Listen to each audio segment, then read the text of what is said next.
Start कर रही हूँ। पहुंचो पहुंचो।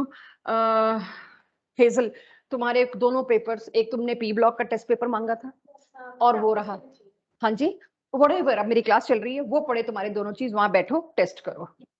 हाँ जी, सो अब मैं आपके लिए सबसे पहले स्टार्ट करती हूँ carbocation. A quick revision. Carbocation बनता कैसे था? हेट्रोलिटिक फिशन से, अगर बॉन्ड बराबर पे ना टूटे, बराबर बंटवारा ना हो तो। और उसकी वजह से जो कार्बोकेटाइन बनता था उसमें कार्बन होता था sp2 हाइब्रिडाइज, जिस वजह से हम कह सकते हैं उसकी ज्योमेट्री प्लेनर होती थी। और सिक्सटेट यानी कि इसका ऑक्टेट पूरा नहीं होता था, ये सिक्सटेट ही शो करता है। और हेट्रोलिटिक फिशन से बनता है। स्टेबिलिटी हमने ये वाला पार्ट कर लिया था। टर्शरी, सेकेंडरी, प्राइमरी, ये स्टेबिलिटी ऑर्डर होता है और उसका रीजन हाइपर कॉन्जुगेशन। अगर क्लास 11th की एनसीईआरटी देखूं, स्कूल देखूं, तो इससे ऊपर कुछ नहीं पूछा हुआ है कार्बोकेटाइन में, इससे ऊपर स्टेबिलिटी सिर्फ इतनी। जो मैंने आपको एक्स्ट्रा करवाया था लास्ट क्लास में, वो सारा किस लिए करवाया था? क्लास 12th की एनसीईआरटी में पूछा हुआ है। और क्लास 12th की एनसीईआरटी में कोई टीचर किसी स्कूल का, किसी इंस्टीट्यूट का दोबारा कार्बोकेटाइन स्टेबिलिटी नहीं लेता है। 4 चैप्टर्स है, चारों में कार्बोकेटाइन स्टेबिलिटी सिर्फ एक लाइन लिखी हुई है क्लास 12th की एनसीईआरटी में, refer class 11th GOC chapter. Right, तो वहां पर वो सारी चीजें जो आनी है उसको मिला के अब क्या आनी है? सबसे पहली चीज तो मेरे पास आनी है कार्बोकेटाइन स्टेबिलिटी। टर्शरी कार्बोकेटाइन ज्यादा stable, then secondary, then primary, और उसका रीजन हमारे पास था हाइपर कॉन्जुगेशन। अब कैसे इसको एक बार शो कर देते हैं, क्योंकि लास्ट क्लास में मैंने देखा था हाइपर कॉन्जुगेशन फॉर्म बनाने में उतना कॉन्फिडेंस कुछ लोगों में नहीं था। मैंने अब थोड़ा सा ट्रिकी कर दिया इसको, जिस तरह के डीपीपी में क्वेश्चन है। ये मैंने कार्बोकेटाइन बनाया, आपके पास टर्शरी। कार्बोकेटाइन स्टेबिलिटी को लेके एक बात आपको लास्ट क्लास में सिखाई गई थी कि पॉजिटिव चार्ज जितना ज्यादा डीलोकलाइज हो रहा है कार्बोकेटाइन उतना ही ज्यादा स्टेबल। पॉजिटिव चार्ज बिखर जाना चाहिए और एटम्स के ऊपर। तो if keeping that thing in mind, ये आपके पास ऐसा एक कार्बोकेटाइन है जिसमें 3 3 3 कुल मिला के 9 अल्फा हाइड्रोजन्स हैं। 9 अल्फा हाइड्रोजन्स होने की वजह से 9 हाइपर कॉन्जुगेटेड फॉर्म्स होती है, इसीलिए इसके अंदर मैक्सिमम डीलोकलाइजेशन और ये मैक्सिमम स्टेबल। कंफ्यूजन कहां से शुरू होता है क्वेश्चंस में? सिंपली कंपटीशन में खासकर टर्शरी, सेकेंडरी, प्राइमरी तो पूछ ही नहीं रहे ना, कुछ का कुछ घुसा देते हैं। अब मैंने आपके दिमाग से खेलने के लिए ये घुसाया दूसरे नंबर पे, देखते ही आपको कंफ्यूजन होगा। होता है ये बेंजीन रिंग है, ये बेंजीन रिंग नहीं है, अंदर डबल बॉन्ड्स नहीं है, कोई कॉन्जुगेशन नहीं, कोई रेजोनेंस नहीं, कुछ नहीं है इसके अंदर। सिंपली कार्बोकेटाइन में जब और कुछ नहीं है तो हाइपर कॉन्जुगेशन से स्टेबिलिटी देखते हैं। मैं क्या देखूंगी? इसका पड़ोसी कार्बन अल्फा, अल्फा उस पे लगे हुए हाइड्रोजन, सिर्फ एक और एक, 2 हाइड्रोजन। आप देखें, 2 नहीं, सॉरी, कुल 4 होंगे।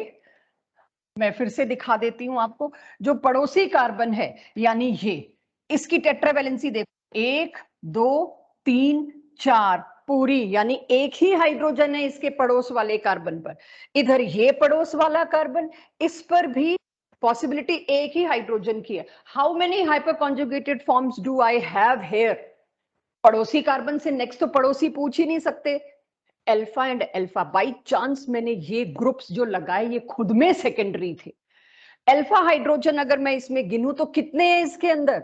ये है, यहां से आपकी कंफ्यूजन स्टार्ट हो जाती है। इसमें सिर्फ 2 अल्फा हाइड्रोजन थे, होगा ना ये कम स्टेबल?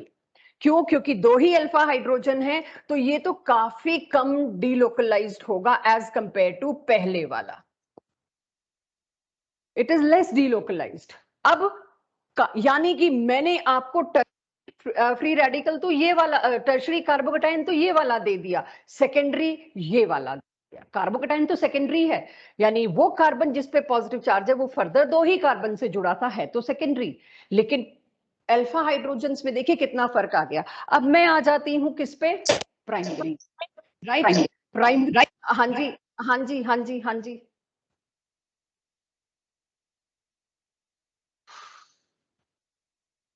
प्राइमरी कार्बोकेटाइन, हाँ कोई बात नहीं, गलती से हो गया होगा। इसके पास 2 अल्फा कार्बन और 2 अल्फा हाइड्रोजन, इस पे भी 2 ही अल्फा हाइड्रोजन हैं। इस पे भी डीलोकलाइजेशन उतना ही होगा जितना इस पे हुआ, पहले वाले पे हुआ। तो कहीं ना कहीं इसीलिए मैंने इनके बीच में कोई साइन नहीं लगा के दिया, राइट? क्योंकि अल्फा हाइड्रोजन्स पे मेरे को देखना है, तो अल्फा हाइड्रोजन्स पे ही देखना है, तो जरूरी नहीं है हर जगह आप आंख मूंद के प्राइमरी सेकेंडरी टर्शरी कुछ करें, नहीं, अल्फा हाइड्रोजन काउंट करिएगा। तो इसमें अब मेरे पास आ जाता है if I see only one thing that is hyperconjugated forms, तो ये they both are approximately equally stable, कह सकती हूँ अप्रोक्सीमेटली इक्वली, कहीं कुछ चेंज करना होगा जरूर करें। बट ये आपकी एनसीईआरटी के उठा के अगर मैं एक अच्छा क्वेश्चन ढूंढूं तो ये आपके पास टर्शरी सेकेंडरी प्राइमरी कार्बोकटायन की स्टेबिलिटी, हाइपर कॉन्जुगेशन कब से चला आ रहा, कॉन्जुगेशन से तीन ही चीजों की स्टेबिलिटी एक्सप्लेन होती है, रेदर तीन ही मेजर एप्लीकेशन थे, एक था कार्बोकटायन स्टेबिलिटी, एक और आ जाएगा फ्री रेडिकल स्टेबिलिटी, और तीसरा था स्टेबिलिटी ऑफ एल्कीन्स। बस हाइपर कॉन्जुगेशन इन तीन जगह है। जस्ट आज की क्लास इस टारगेट से रखी गई थी कि आज एनसीईआरटी को कुछ हुआ हो या बताना रहता हो वो लें। तो एक लास्ट बार आगे आने वाले 1.5 साल के लिए एक आखिरी बार हाइपर कॉन्जुगेशन दोबारा दिखा रही हूं। एनसीईआरटी वॉल्यूम 2 के कवर पेज पे ये डायग्राम है, and I missed this diagram when I was taking hyperconjugation. I cannot afford to. Cover page पर अगर ये डायग्राम है तो पूरे वॉल्यूम 2 का सबसे इंपॉर्टेंट पार्ट कवर पेज पे होता है, दैट टू फ्रंट पे वाले पे है। क्या है, दोबारा एक बार हाइपर कॉन्जुगेशन का एक एंगल समझिए। हाइपर कॉन्जुगेशन को साइंटिस्ट बेकर नेथन के नाम से भी जाना जाता है। It is Baker Nathan effect also, it is no bond resonance also, it is modified resonance also.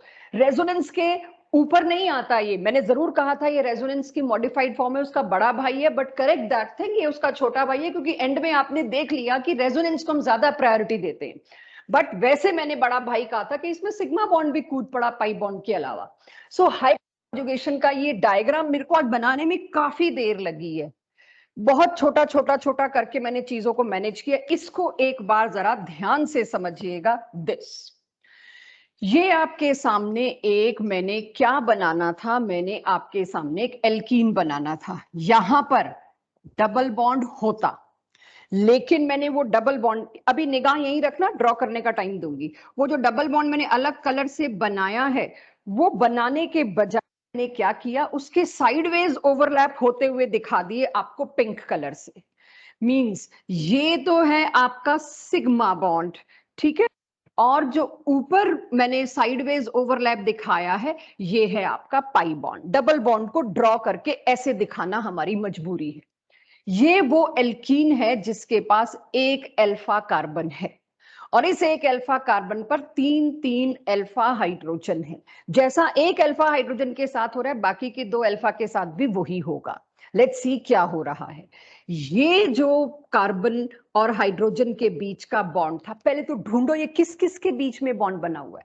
ये सेंट्रल एटम है तो इसकी तो हाइब्रिडाइजेशन हो रखी होगी। इसकी हाइब्रिडाइजेशन क्या होगी, sp3, और sp3 तो वो 4 ऑर्बिटल होंगे, मैंने चारों नहीं बनाए। ये एक पिंक कलर से मैंने hybridised orbital sp3 hybridised orbital of carbon बना दिया, दिस।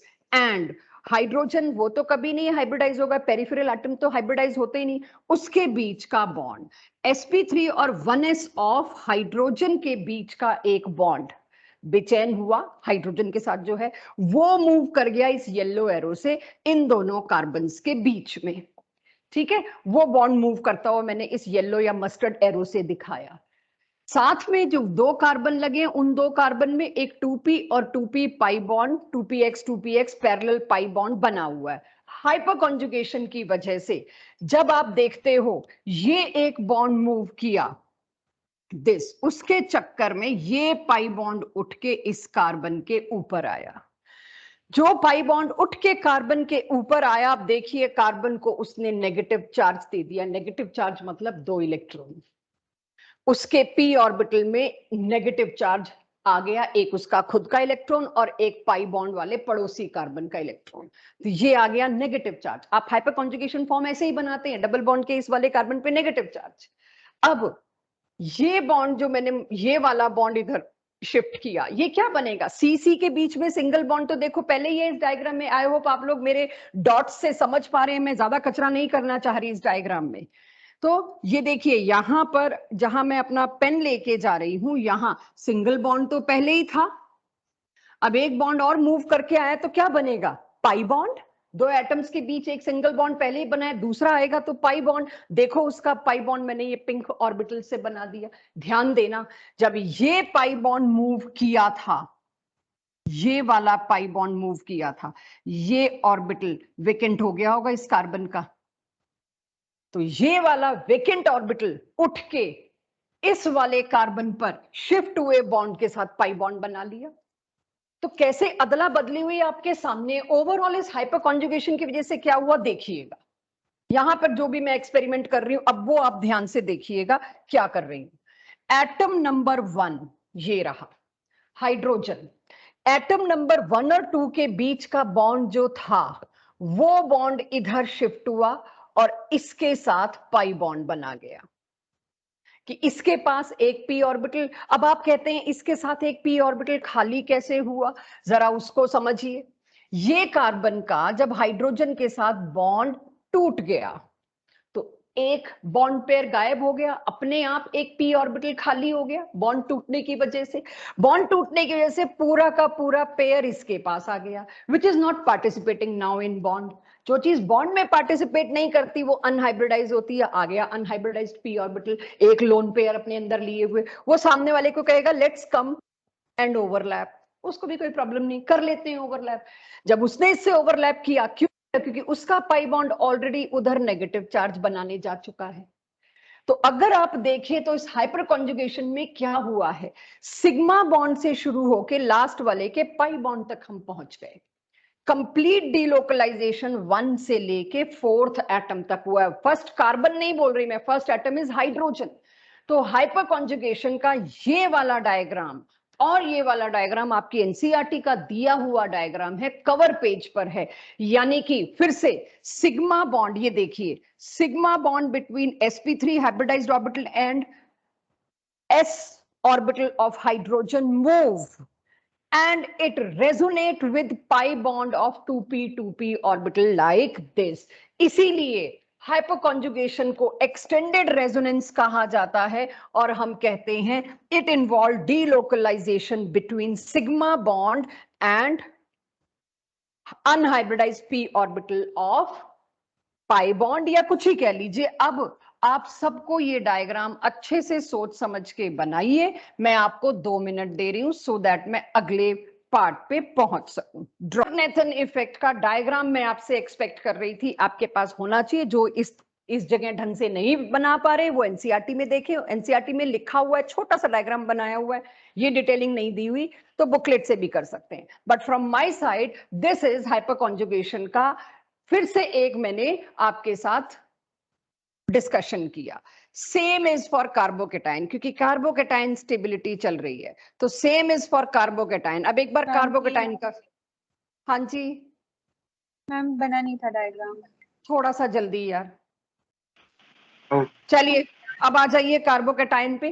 कार्बोकेटाइन में आपके पास फिर से हाइपर कॉन्जुगेशन, क्योंकि वही चल रहा था carbocation stability. One last time फिर से कार्बन का sp3 हाइब्रिडाइज्ड ऑर्बिटल हाइड्रोजन का 1s ऑर्बिटल के बीच के ओवरलैप से बना सिग्मा बॉन्ड, वो सिग्मा बॉन्ड उठ के इधर गया। क्यों गया? क्योंकि यहाँ कार्बोकेटाइन है, डेफिशिएंट है, उसके पास एक अनहाइब्रिडाइज्ड p ऑर्बिटल पड़ा हुआ है। उस अनहाइब्रिडाइज्ड p ऑर्बिटल को देख के ये इधर चला गया, जिसकी वजह से इसका एक ऑर्बिटल खाली हो गया।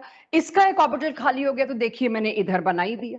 जैसे ही बॉन्ड टूटा तो उस कार्बन का भी एक हाइब्रिड ऑर्बिटल खाली होके अनहाइब्रिडाइज्ड हुआ। तो ये वाला कार्बन और ये वाला कार्बन अब कार्बन और हाइड्रोजन के बॉन्ड को एंजॉय कर रहे हैं एज पाई बॉन्ड। हो गया ना डीलोकलाइजेशन, क्योंकि पॉजिटिव चार्ज अब किधर गया?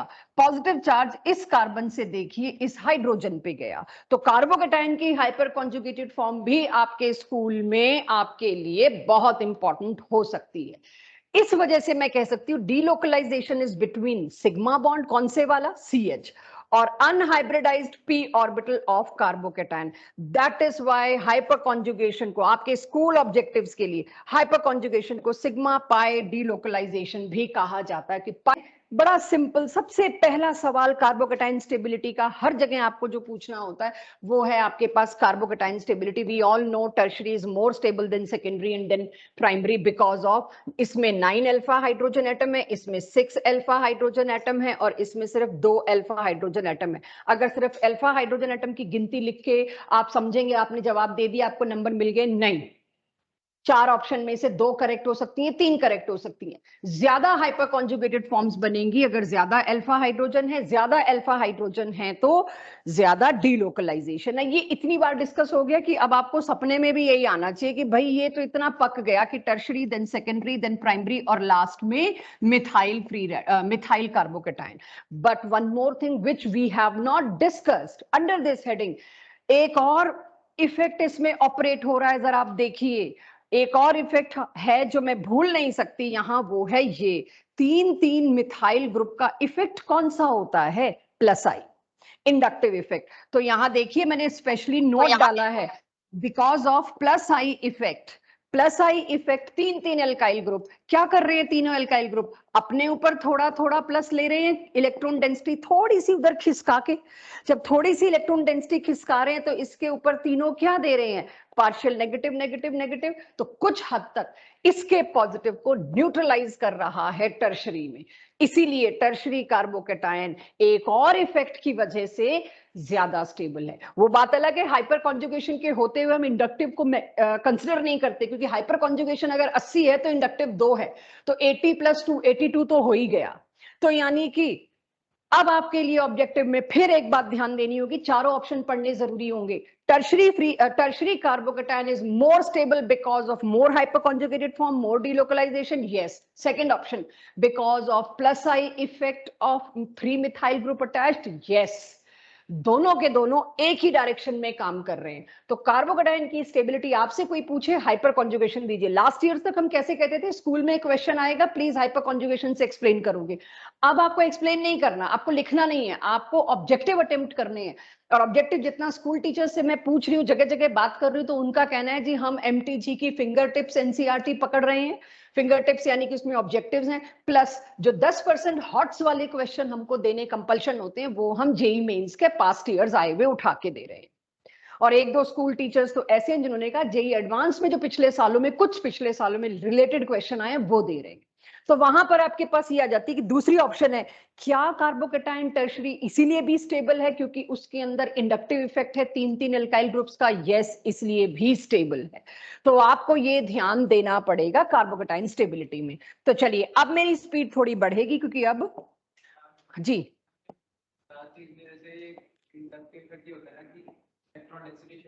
जरा सी खिसकाई बस, फिर अभी इस पे अब इसका इफेक्ट है ना मिथाइल ग्रुप का, राइट?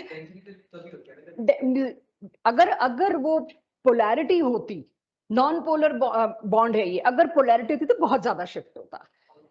अभी है, थोड़ा है, बिल्कुल है, इंडक्टिव इफेक्ट है।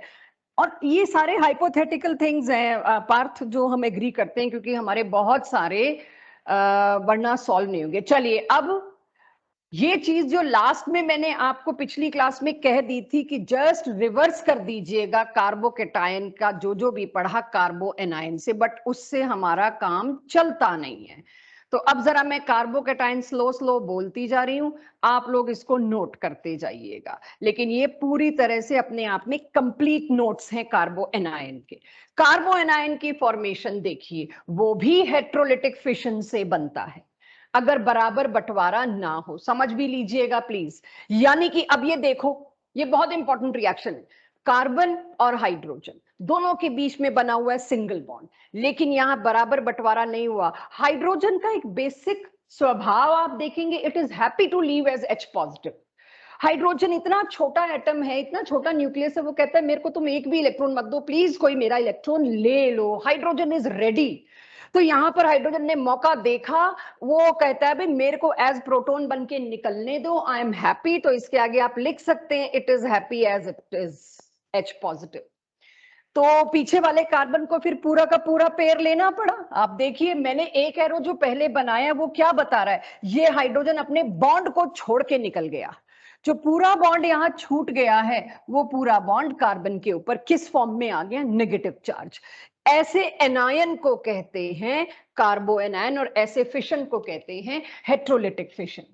अब कार्बो एनायन के स्ट्रक्चर पर आते हैं, क्योंकि कार्बो एनायन में वो नेगेटिव चार्ज एक लोन पेयर का काम करता है, तो हाइब्रिडाइजेशन तो कार्बन की sp3 ही होगी और उसके अंदर 3 बॉन्ड पेयर हैं, एक लोन पेयर है, इसीलिए sp3 हाइब्रिडाइजेशन। और अगर आपसे कोई पूछ ले इसका एंगल, आप टेट्राहेड्रल यानी sp3 वाला एंगल 109 डिग्री नहीं बोल सकते, क्योंकि अमोनिया की तरह यहां एक लोन पेयर है, लगभग 107 डिग्री के आसपास होगा लगभग। आपसे इतना ही पूछेंगे, मोर देन और लेस देन, एग्जैक्ट नहीं पूछते। तो ये इसकी शेप क्या होगी फिर, जैसे अमोनिया की होती है पिरामिडल, क्योंकि इस लोन पेयर ने धक्का दे दिया इन तीनों को थोड़ा सा नीचे की तरफ, तो it is pyramidal, lone pair की तरह मौजूद है। इसका ऑक्टेट कंप्लीट है। फिर भी ये अनस्टेबल क्यों है, क्योंकि चार्ज ले रखा है इसने। Charge species is not really stable, ये हाईली हाईली रिएक्टिव है। क्यों, क्योंकि चार्ज स्पीशीज है। ड्यू नेगेटिव चार्ज ये एक न्यूक्लियोफाइल की तरह बिहेव करता है। कार्बो एनायन एक न्यूक्लियोफाइल की तरह बिहेव करता है। आई होप दिस, जितना मैंने बताया इसमें किसी को डाउट है तो I am waiting for hand raise. Mamta, पता चला दो प्राणियों का क्यों नहीं थे क्लास में, रक्षित और भुवनेश?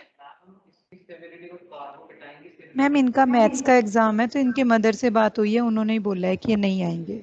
मैथ्स का एग्जाम कब है इनका? मैम परसों है इनका। परसों है और आज से ही छोड़ रहे हैं ये, ग्रेट। चलो हाँ जी मैम, दोनों से बात है। और मैम श्वेतांशु और रणवीर आ चुके हैं। हाँ जी मैम, मैंने बोल दिया, रिकॉर्डेड देखेंगे। ठीक है। रणवीर इतनी लेट एंट्री क्यों हुई क्लास में, can I ask you? Ma'am इसको इशू आ रहा था, मैंने इसे दोबारा लिंक दिया है, अभी तब ज्वाइन किया है इसने। तो जब भी रणवीर अगर आपको रणवीर एग्रीड इशू आ रहा था, हमें सबको पता है टेक्निकल ग्लिच होते हैं जब इतने दिन बाद ज्वाइन करो तो खासकर होते हैं, क्योंकि तुम तो रेगुलर ऑफलाइन आ रहे थे। जब ऑनलाइन लगानी है क्लास तो 15 मिनट पहले एंटर करने की कोशिश करो। तुमने नहीं करी 15 मिनट पहले एंटर करने की कोशिश, ताकि इनिशियली मिस ना हो। 2:30 बजे ही क्यों स्टार्ट करना? ये आदत कौन डालेगा? जब तुम यहाँ आ नहीं रहे, ट्रेवल टाइम सेव कर रहे हो, तो उस टाइम में तुम ऑनलाइन लगाने की कोशिश करो। काय को शुरू का मिस करना? आगे से ध्यान रखिए सभी लोग जो रूटीन में ऑफलाइन आते हैं और उस दिन ऑनलाइन आना है, 15 मिनट पहले घुसिए, ग्लिच आएगा ही आएगा, आदत छूट गई है। चलिए ये थोड़ा सा मैं 12th के सिलेबस से या कंपटीशन के सिलेबस के लिए जरा दिखा दूं। एनसीईआरटी वालों को 12th में दोबारा देखने को मिलेगा। भाई मैंने ऊपर हेट्रोलिटिक फिशन दिखाया, बड़ा सिंपल सा दिखाया। एक्चुअली में अब आपको ऑब्जेक्टिव में कैसे मिलेंगे? ऑब्जेक्टिव में मिलेंगे इनमें किस किस में कार्बो एनायन बन सकता है, कौन से फिशंस में, तो ये भी आदत डालिए। अब देखिए एल्काइन है, H का नेचर क्या है? I am again happy to leave as H positive. तो यहां पर ये जो हाइड्रोजन है it is leaving as H positive. और अभी मैं 1 मिनट जरा इसको ठीक कर लूं, हम देखेंगे बाकी के केसेस के अंदर भी हमको कार्बो एनायन बनता दिख रहा है। फॉर्मेशन के 2 और तरीके कार्बो एनायन के। अब इसमें देखिए एक और चीज क्या बनी, H पॉजिटिव, बिकॉज वो बड़ा खुश है निकल के ऐसे ही। एक सिप छोड़ के बैठ जाओ। अब इधर ये एक एल्डिहाइड, एल्डिहाइड का ये वाला H भी बेचैन है कि मैं बस निकल जाऊं। किसको देख के? ऐसे ही इनके पेट में दर्द नहीं होता। एक बेस दिया है मैंने, बेस का काम आज के बाद ध्यान रखिए, क्योंकि आपका सिलेबस इस तरह से डिवाइड हुआ कि जीओसी हमको पहले पढ़ाना पड़ा। ये जनवरी में पढ़ाया जाता है, उससे पहले इक्विलिब्रियम और लुईस एसिड बेस सारे कॉन्सेप्ट हो जाते हैं। तो आप लोग ये जानते होंगे एक एसिड कौन होता है जो H प्लस रिलीज करता है, क्लास 9th और 10th। बेस कौन सा होता है जो OH माइनस रिलीज करता है, लेकिन 11th में थोड़ा कॉन्सेप्ट बदलते हैं। एसिड वो होता है जो H प्लस रिलीज करता है, लेकिन बेस वो भी होता है जो H प्लस मांगता है, एक्सेप्ट करता है, प्रोटोन एक्सेप्टर। बेस आया टेस्ट ट्यूब में और उसने प्रोटोन ढूंढने शुरू किए। ये वाले H वैसे ही happy to leave as H plus, कोई मिल जाए। बेस को देखते ही ये H इसको देखते ही ललचाया और उसकी वजह से उसने अपने आप को रिलीज कर लिया। हैव अ लुक, उसने अपने आप को किस तरह से रिलीज कर लिया? हेट्रोलिटिकली। H पॉजिटिव, छोड़ गया ये बॉन्ड पीछे। जब ये बॉन्ड पीछे छोड़ गया तो क्या बन गया? कार्बो एनायन। तो कार्बो एनायन कहीं भी बन सकता है प्रोवाइडेड उसके साथ लगी हुई चीज बॉन्ड छोड़ के जाए, और ऐसा अक्सर प्रोटॉन करता है, उसके साथ लगा हुआ H करता है। क्लियर? यहां तक किसी को इश्यू तो नहीं? चलिए अब स्टेबिलिटी। स्टेबिलिटी की अगर मैं बात करूं तो यहां पर मैं किसकी स्टेबिलिटी की बात कर रही हूं? कार्बो एनायन। कार्बोकेटाइन की स्टेबिलिटी की एनसीईआरटी के हिसाब से बात हो गई। कार्बो एनायन की स्टेबिलिटी, कार्बो एनायन की स्टेबिलिटी अगर आप देखें तो सिंपल एक रूल से चल रही है। तो क्या? वही रूल जो पिछली क्लास में बात करी थी। किसी भी वजह से चार्ज डीलोकलाइज हो जाए तो बल्ले बल्ले स्टेबल है, किसी भी वजह से चार्ज इंटेंसिफाई हो जाए तो वो अनस्टेबल है। कार्बो एनायन में मेरे पास यहां पर है नेगेटिव चार्ज। नेगेटिव चार्ज माने 2 इलेक्ट्रॉन। ये 2 इलेक्ट्रॉन अगर उसके साथ कोई इलेक्ट्रॉन विड्रॉइंग ग्रुप लगा होगा तो क्या होगा? थोड़ा बहुत इलेक्ट्रॉन डेंसिटी को ये खींच लेंगे अपनी तरफ, विड्रॉइंग है, इलेक्ट्रॉन विड्रॉइंग ग्रुप तो डीलोकलाइज हो गया। आगे अब आप लिख ही सकते हैं, डीलोकलाइज हो गया मतलब कार्बो एनायन स्टेबलाइज हो गया।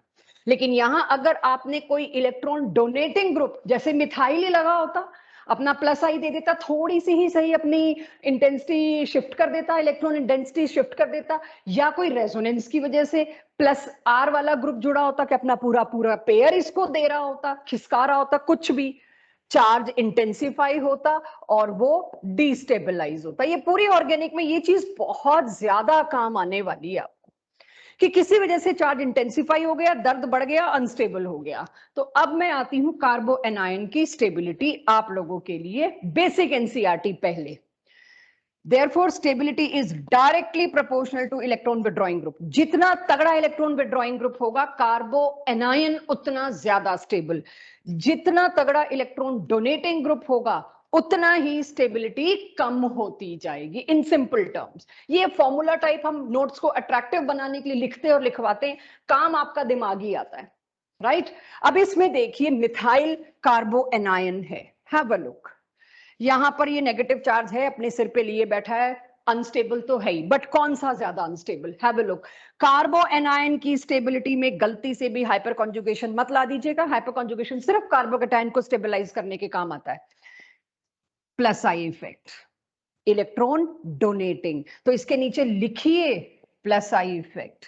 इसमें दो plus I effect, plus I effect तो है लेकिन दो, इसके अंदर 3 प्लस आई इफेक्ट। श्योर? सबसे कम स्टेबल टर्शरी कार्बन आयन, क्योंकि वो सबसे ज्यादा इंटेंसिफाई हो रहा है चार्ज, डीलोकलाइजेशन तो इसमें हो ही नहीं रहा बच्चों। लीस्ट इंटेंसिफिकेशन किधर हो रहा है? लीस्ट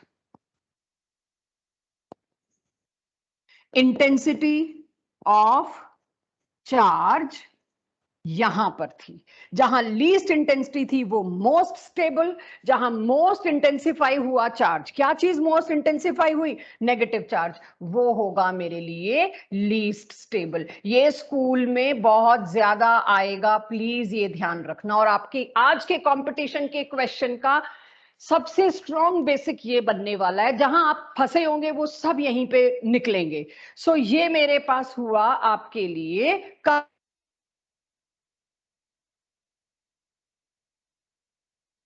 को ऑब्जेक्टिव मिलना है तो उनके हाथ खुल जाते हैं ऑप्शंस देने में। तो let me give you second. पहला ऑप्शन मैंने कार्बो एनायन स्टेबिलिटी का क्या दिया बच्चों? इंडक्टिव इफेक्ट के ऊपर, टर्शरी, सेकेंडरी, प्राइमरी। दूसरा आपके पास क्या आ जाता है? उसमें मैं आपको पिछले में दिखा दूं दोबारा से कि मैंने क्या लिखा था, this kind of formula thing. जी मैम आपकी आवाज बीच बीच में लैग कर रही है। बीच बीच में लैग कर रही है? मुझे 1 मिनट दो, तब तक आप लोग नोट करो, बस मुझे 1 मिनट दीजिए।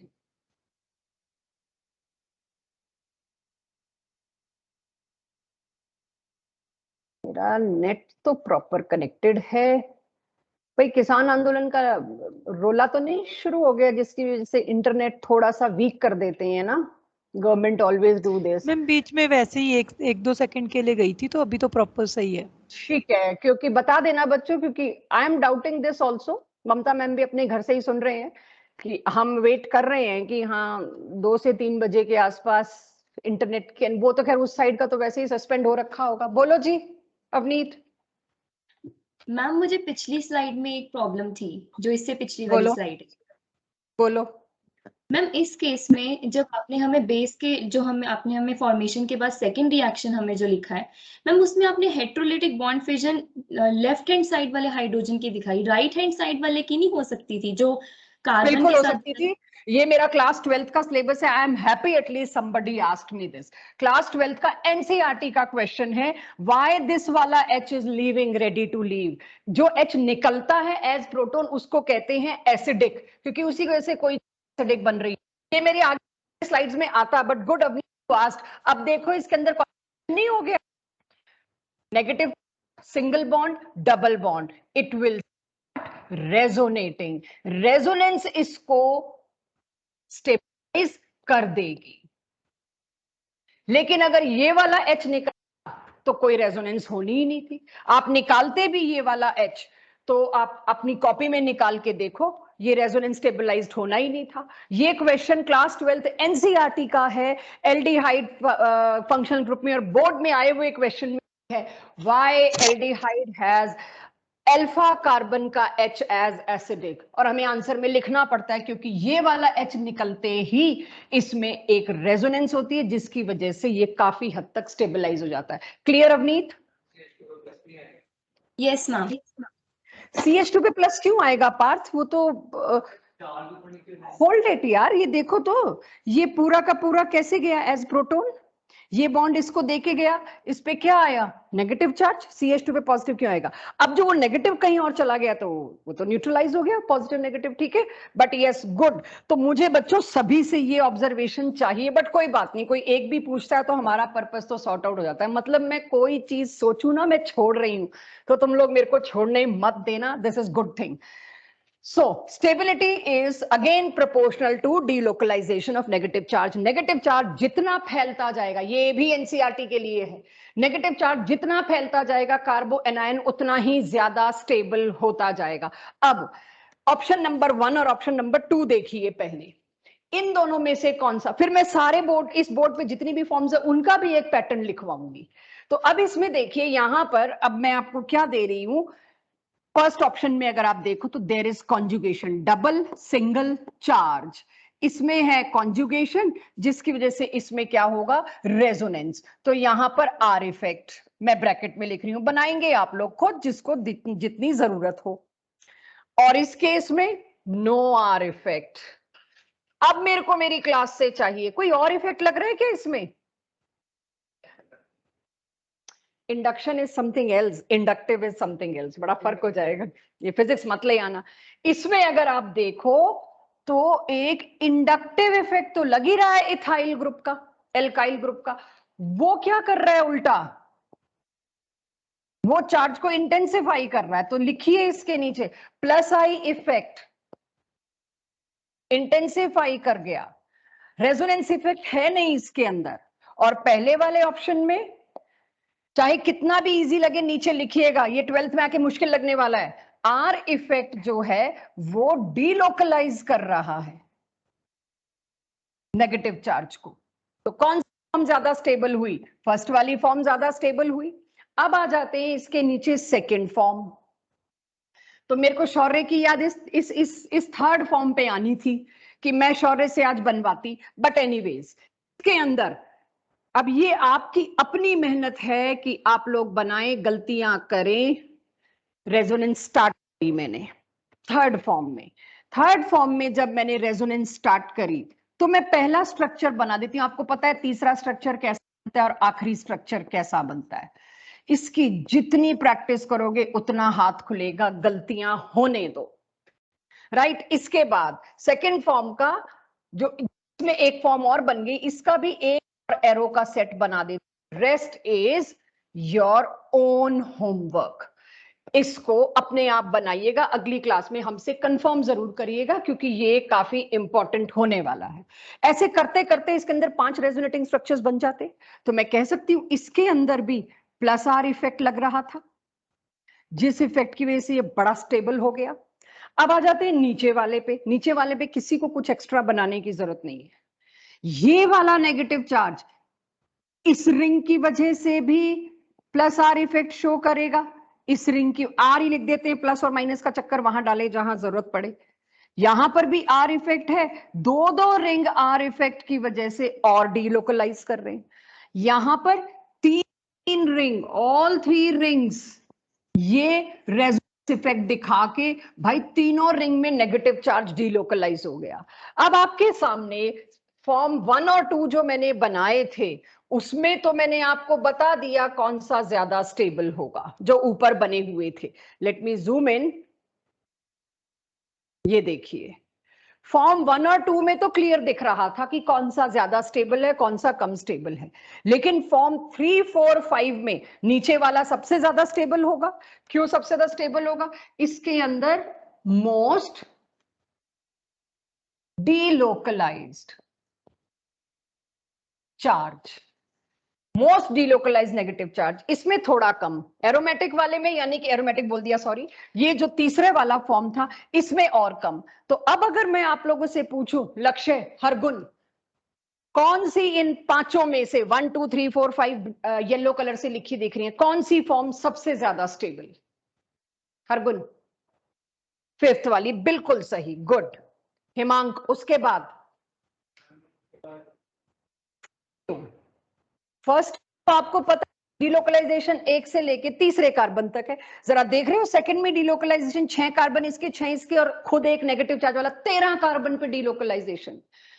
सो Lakshya and Himank, you missed the most important thing जो लास्ट क्लास से कंटिन्यूएशन में, Hargun gave me the answer. So कहीं ना कहीं आप लोग अपने दिमाग पे प्रेजेंट में काम ज्यादा करो प्लीज। 4th लक्ष्य, इसके बाद 3rd, एब्सोल्युटली राइट, इसके बाद फर्स्ट और इसके बाद सेकंड। ये हैं आपके, अगर कोई 5 फॉर्म्स आ गई, ये हैं आपके हॉट्स वाले क्वेश्चन या जेई मेंस नीट वाले क्वेश्चन। 5 कार्बोकेटाइन, पांचों का ट्रेंड लगाइए। उस वक्त पूरे सिलेबस को कंपाइल करके जाते हैं, अलग ही प्रेशर होता है दिमाग में और गलतियां होती हैं, सिंपल नहीं रखते हैं हम उस वक्त, चीजों को कॉम्प्लिकेट करते हैं। सो ये कार्बो एनायन की स्टेबिलिटी ऑर्डर आपके पास इस तरह से बेसिक में आ सकता है। Be prepared, this is your basic. Why? Because all of this is from 12th NCERT, 11th NCERT उसको इन्वॉल्व करती है। सो अब मैं अगली स्लाइड पे आऊं। Overall order, it is only for competition वाले लोग, अभी नोट करिए, एनसीईआरटी वालों को भेजूंगी तो यही डिस्कस होगा। नोट करिए इसको, ओवरऑल ऑर्डर को।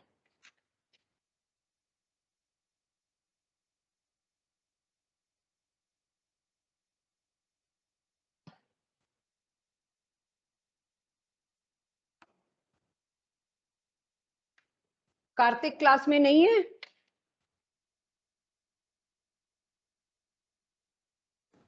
नो मैम, इसके फॉर्म्स भी नहीं मैम इनके फिर फिल। ये कहां से आउट ऑफ द वे बीच में आया? पहले ये लिखने के साथ साथ मेंशन दिस आल्सो, ये कंपटीशन वालों के लिए। एरोमेटिक कार्बो एनाइन सबसे ज्यादा स्टेबल, जो लेटर आएगा, थोड़े और दिन बाद आएगा, ठीक है, तब आपको अपने आप पता लग जाएगा। और सब में जो आज हम डिस्कस कर रहे हैं, ये ट्रिपल बॉन्ड पर नेगेटिव चार्ज सबसे ज्यादा stable, because sp is most electronegative carbon, और negative charge on negative atom is highly favourable. इसीलिए ये थोड़ा सा ध्यान देना। बाकी बेंजाइल की प्रैक्टिस मैंने लास्ट में कहा है, और बेंजाइल के फॉर्म्स में पिछली स्लाइड पे आपसे ऑलरेडी बनवा आई। ये भी मैंने पिछले वाले स्लाइड में पहली फॉर्म रखी हुई थी, इसकी आदत डाल लो आज। ये है एलाइल का, और इसको क्या बोलते हैं, दो के सेट को क्या बोलते हैं जिसमें डबल बॉन्ड हो? एनाइल। फिर उसके बाद आते हैं जो एनसीईआरटी रखे हैं, एल्काइल कार्बो एनायन, जिसमें सबसे ज्यादा स्टेबल, देन सेकेंडरी और tertiary least stable. Alkyl कार्बो anions मैंने यूं ही डाल दिए क्योंकि ये कंपटीशन वालों के लिए है, एनसीईआरटी वालों के लिए तो यही बहुत था, लेकिन आप सबको पता होना चाहिए एल्काइल कार्बो एनाइंस में फर्दर प्राइमरी, सेकेंडरी, टर्शरी आता ही है। थोड़ी देर में कंफ्यूज करूंगी आप लोगों को। तो यहाँ कार्बो एनाइन से रिलेटेड चीजें खत्म हुई। Last topic for NCERT people is free radical. Free radical का मतलब क्या होता है, ये भी अब आप देखिए। पहले तो ये बनता कैसे है। अगर कोई एक बॉन्ड हेट्रोलिटिकली टूटे बिना, रेदर हेट्रोलिटिकली नहीं टूट रहा है हेट्रोलिटिकली, इक्वल डिस्ट्रीब्यूशन, बराबर बंटवारे से। तो बराबर बंटवारे से मतलब ये जो दो इलेक्ट्रॉन्स थे एक एक अपने अपने घर पहुंच गया, वापस लौट गया। इसकी वजह से बनता है एक ऐसी स्पीशीज जिसमें कार्बन पर एक ऑड इलेक्ट्रॉन रह जाता है, तो उसको हम कहते हैं फ्री रेडिकल। इसको मैं बार बार रेडिकल बोलूंगी, फ्री वर्ड मेरे को जरूरी नहीं है मैं बार बार इस्तेमाल करूं to save my time. This is free radical. Formation is due to homolytic. Homolytic fission अक्सर लाइट की वजह से होता है। जैसे कहते हैं ना camera photography is a photochemical reaction, बिना लाइट के फोटोग्राफी नहीं हो सकती। इसी तरह से photosynthesis is also a photochemical reaction, बिना लाइट के leaves can not produce food.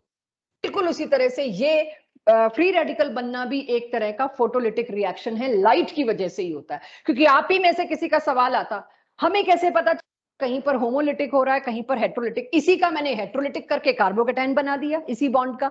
It is the conditions which decide homo होगा हेट्रो होगा। तो this is your free radical. Free radical को जो भी चीजें मैंने लिखी आई एक्सपेक्ट बिना मेरे बताए आप लोग कर पाएंगे। नोट करिए फिर मैं बताती हूँ। जो मैंने लिखा देख के समझ आना चाहिए, इसमें 7 ही इलेक्ट्रॉन्स हैं, 7 इलेक्ट्रॉन्स हैं जिस वजह से, और इसमें एक ऑड इलेक्ट्रॉन मौजूद है। ऑड इलेक्ट्रॉन की वजह से ये पैरामैग्नेटिक है। Paramagnetic chemical bonding. अनन्या, क्या मतलब होता है पैरामैग्नेटिक का? सिंपल लैंग्वेज में मुझे इस नॉलेज के को आप बढ़ाइए। पैरामैग्नेटिक का मतलब जो मैग्नेटिक फील्ड में अट्रैक्ट हो जाए। बिल्कुल सही।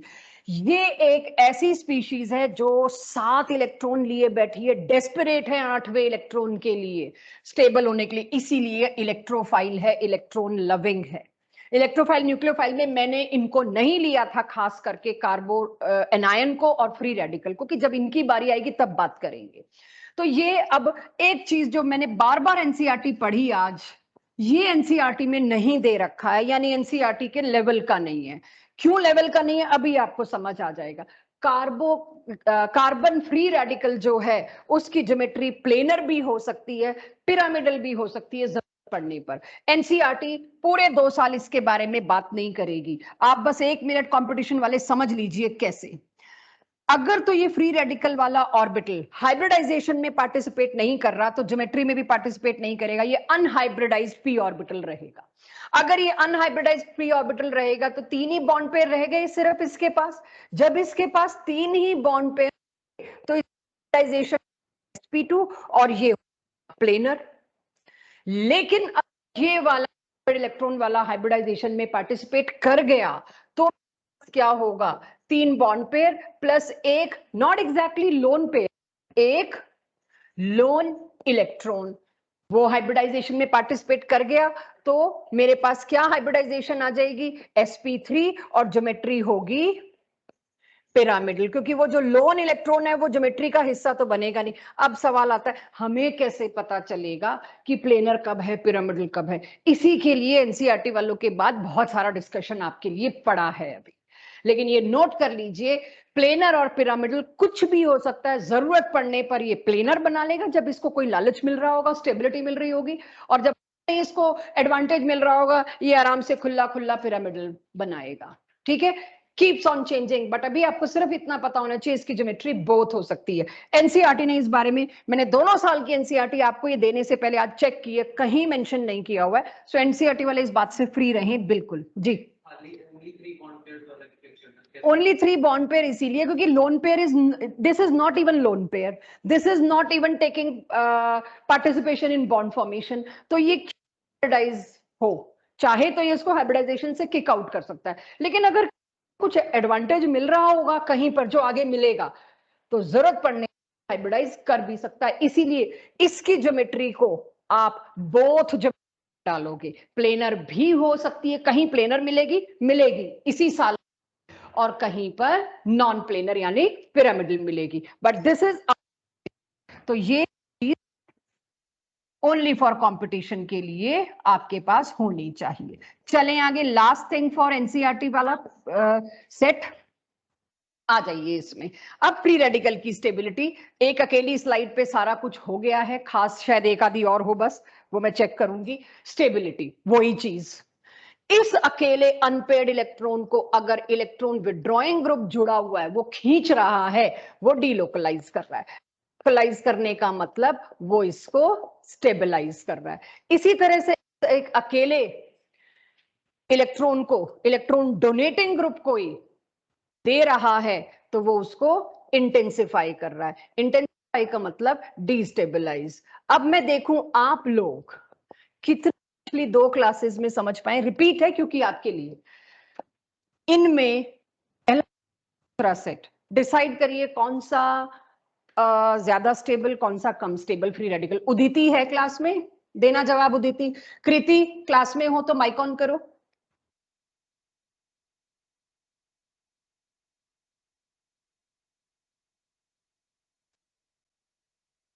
बिल्कुल अंबिका, तुम्हारा चैट बॉक्स में अब जवाब देख रही हूँ, सही दिया। Weekly attracted by magnetic, magnet weekly नहीं, नॉट अट्रैक्टेड होना चाहिए, repelled, actually it is repelled, diamagnetic. अच्छा तुमने पैरा का दिया है, सॉरी, सबसे अच्छा फिर अंबिका ने ही दिया है भाई। पैरामैग्नेटिक का मतलब वीकली अट्रैक्टेड होता है, मुझे लगा मैं दे दूं और तुम लोग समझो ना, इससे चुपचाप अट्रैक्टेड दे दिया। हाँ जी, कृति है क्लास में तो माइक ऑन करे। ममता चेक करना। शब्द बताओ पहले वाले में कौन सा ज्यादा स्टेबल। कृति है क्लास में।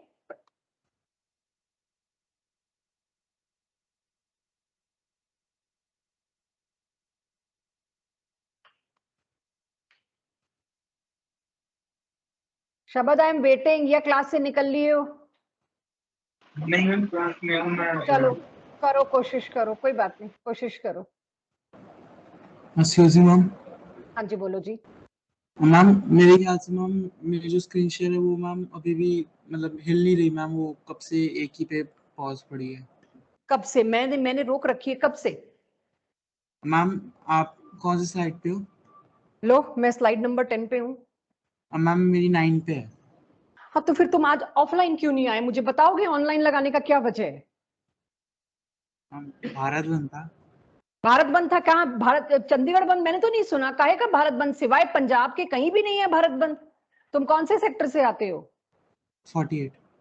48, मैं 44 से आती हूँ। कहीं निकलो जरा, परिंदा नहीं पर मार रहा कहीं पर। चंडीगढ़ में कब से बंद शंद होने लग गए? I have never heard. पिछले 1 साल से भारत बंद और पता नहीं क्या क्या किसानों का चल रहा है। तुमने बात करी हमसे इस बारे में? तुमने अनाउंसमेंट पढ़ी जो मैंने लिखी थी? और मैम वो मेरी मम्मा ने मैसेज कर दिया था कि वो नहीं आएगा तो अच्छा चलो ठीक है, मम्मी ने मैसेज किया फिर तो हमें एक्सेप्ट करना ही करना पड़ेगा। They are right ones to take a call for you. तो भाई अब मैं क्या करूं तुम्हारी स्लाइड का? वापस आओ, लॉग आउट करके लॉग इन करो, ठीक है? भाई वैसे भी आप लोग, चंडीगढ़ में कुछ नहीं होता है, टचवुड, अगर कुछ होगा तो मैं सबसे पहले होंगी कैंसिल करने वाली। But anyways parents are better ones to take your judgement. जी शब्द, मेरे पास जवाब नहीं आया, मेरे सामने वाले जवाब दे के बैठे हैं मेरे को। क्विक। फ्री रेडिकल अगर आप देखें तो आपको जितना डीलोकलाइज हो जाए उतना ज्यादा स्टेबल। आकाश, ममता जरा फॉलो करना आकाश को, एक बार लॉग आउट करके लॉग इन करे, वो दोबारा फ्रीज हो गई है स्क्रीन उसकी। मैं करवाती हूँ, हाँ तो बच्चों अब इसमें देखो NO2, what is NO2? NO2 में दो इफेक्ट हैं। अब मेरे को दोनों दिखाने हैं आप लोगों को, क्योंकि इसके बाद NCERT वाले तो फ्री हो जाएंगे और उनको ये इफेक्ट आगे बहुत परेशान करेगा। ये होता है NO2। NO2 में अगर आप देखिए कॉन्जुगेशन है, एक ये रेडिकल, एक ये सिंगल बॉन्ड, एक ये डबल बॉन्ड। ध्यान देना इस पे, ऐसा मैं आपके लिए पहली बार ला रही हूं। हाफ एरो, हाफ एरो का मतलब क्या होता है? एक इलेक्ट्रॉन। अब एक ही इलेक्ट्रॉन में तो एक ही ट्रांसफर होगा, तो एक इलेक्ट्रॉन के लिए हाफ एरो होता है। अब ये इधर गया तो इसके पास इसका एक डॉट बच जाएगा और एक डॉट इधर से आ जाएगा, तो इसके अंदर रेजोनेटिंग स्ट्रक्चर जो बनेगा मैं इसके सामने बना देती हूं, फिर आपको ये वाला दोबारा ड्रॉ कर दूंगी, ठीक है? इसके सामने मैं इसका रेजोनेटिंग स्ट्रक्चर बना रही हूं।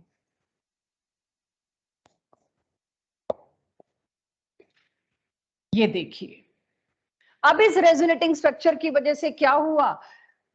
आकाश आ गया वापस कि नहीं? Yes ma'am. परफेक्ट। अब देखो जो मैंने बनाया ये पिंक से, यानी मेरा क्वेश्चन ये था इन दोनों में से कौन सा रेडिकल ज्यादा स्टेबल। एक रेडिकल ये, दूसरा मैंने अभी रब कर दिया आकाश, अभी मैं दोबारा बना रही हूं, दिस और this for everybody. Have a look, इन दोनों फ्री रेडिकल में से कौन सा ज्यादा स्टेबल। पहले फ्री रेडिकल में मैंने आपको कौन सा इफेक्ट दिखाया, minus are effect. Minus are effect क्या कर रहा है, इलेक्ट्रॉन विड्रॉ कर रहा है। और इससे पिछली स्लाइड रादर ऊपर ही लिखा हुआ है, पिछली स्लाइड क्यों ऊपर ही लिखा हुआ है, इलेक्ट्रॉन विड्रॉइंग इफेक्ट क्या करेगा, रेडिकल को अपने अंदर लेके चला जाएगा, डीलोकलाइज करेगा, स्टेबलाइज कर देगा। ठीक है बच्चों, तो अब ये आपके पास पहला था जो मैंने पूछा था, कौन सा ज्यादा स्टेबल, जिसमें जितना ज्यादा डीलोकलाइजेशन। तो माइनस आर की वजह से इसके अंदर डीलोकलाइजेशन हो गया। अगर इसमें डीलोकलाइजेशन हो गया, ये ज्यादा स्टेबल, ये वाला कम स्टेबल। क्यों, उसके नीचे भी लिखी, जब शुरू करते हैं ना चीज तो शुरू करने में हर छोटी चीज लिखनी चाहिए, नो सच डीलोकलाइजेशन। कोई और बताएगा मेरे को, एंजल, भूमिका, उदिति, इसमें कोई और इफेक्ट लग रहा है hyper conjugation? Minus I effect. एक चीज और बता दूं बच्चों आप लोगों को, हाइपर कॉन्जुगेशन फ्री रेडिकल में भी लगता है, कार्बोकैटायन में भी लगता है। तो यहां पर हाइपर कॉन्जुगेशन है, राइट, बट हम जानते हैं रेजोनेंस और हाइपर कॉन्जुगेशन में किसको ऊपर रखना चाहिए, रेजोनेंस को। तो यहां no such delocalization, but bracket में लिख लो हाइपर कॉन्जुगेशन है। लेकिन इसके नीचे अब आपने जगह बनानी है अपने नोट्स में कि we give preference to resonance more than hyper conjugation. ये आपके लिए एक की और। ठीक है बच्चों, सो अब करो कोशिश, शायद मुझे अब आंसर मिल जाए। आकाश करना अभी, मैम। बोलो जी। मैम जो फर्स्ट वाला था उसमें हाँ। ये जो सेकंड पार्ट है इसमें हम प्लस आई इफेक्ट भी तो वो भी बोल देख सकते हैं। सकते हो, बिल्कुल। अब मैंने सोचा वो तो इतना हो गया कि मैं ना बोलूं, बिल्कुल क्यों नहीं, मेरे सामने भी किसी ने बोला, मैंने बस अनसुना सा कर दिया, क्यों नहीं। प्लस आई इफेक्ट भी, ये अब आपका खुद का काम। प्लस आई इफेक्ट उल्टा क्या कर रहा है इसके अंदर, इंटेंसिफाई कर रहा है। हाइपर कॉन्जुगेशन इसके अंदर क्या कर रहा है, वो तो चलो डीलोकलाइज कर रहा था, बट प्लस आई इफेक्ट इसको इंटेंसिफाई कर रहा है और हाइपर कॉन्जुगेशन इसको डीलोकलाइज कर रहा है। इसीलिए मैंने ये नहीं लिया। आप अपने लिए जरूर लिखिए ताकि आपको आदत हो जाए तीनों इफेक्ट का नाप तोल करने की। तो सेकंड वाला देखिए, again for school point of view, second वाला। Excuse me ma'am. हाँ जी बोलो जी। मैम फर्स्ट वाले में माइनस आई इफेक्ट नहीं लगेगा, NO2 ग्रुप है। अब यहाँ बात आई इफेक्ट की इधर हो रही थी बेटा, दिस।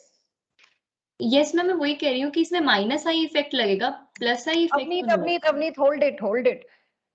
माइनस आई तो इधर में लगेगा ना, उधर कौन सा इफेक्ट है मिथाइल ग्रुप का, मिथाइल तो का कौन सा इफेक्ट होता है, plus I. Plus I, yes ma'am.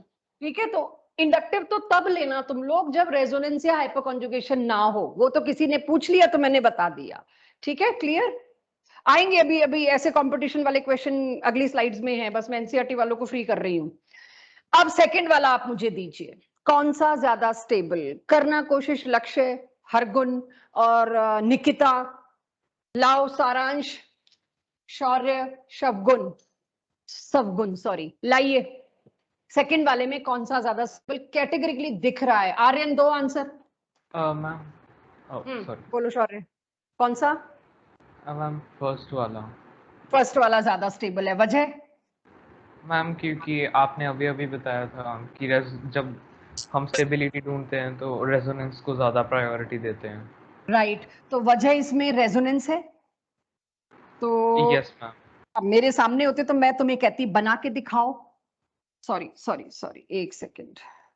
तो अब मैं आपको बना के दिखाती हूँ, ये वाला इधर, ये वाला इधर। ठीक है, रेजोनेंस ऐसे ही होगा। तो रेजोनेंस, इसकी रेजोनेटिंग फॉर्म क्या बनेगी ये देखिए।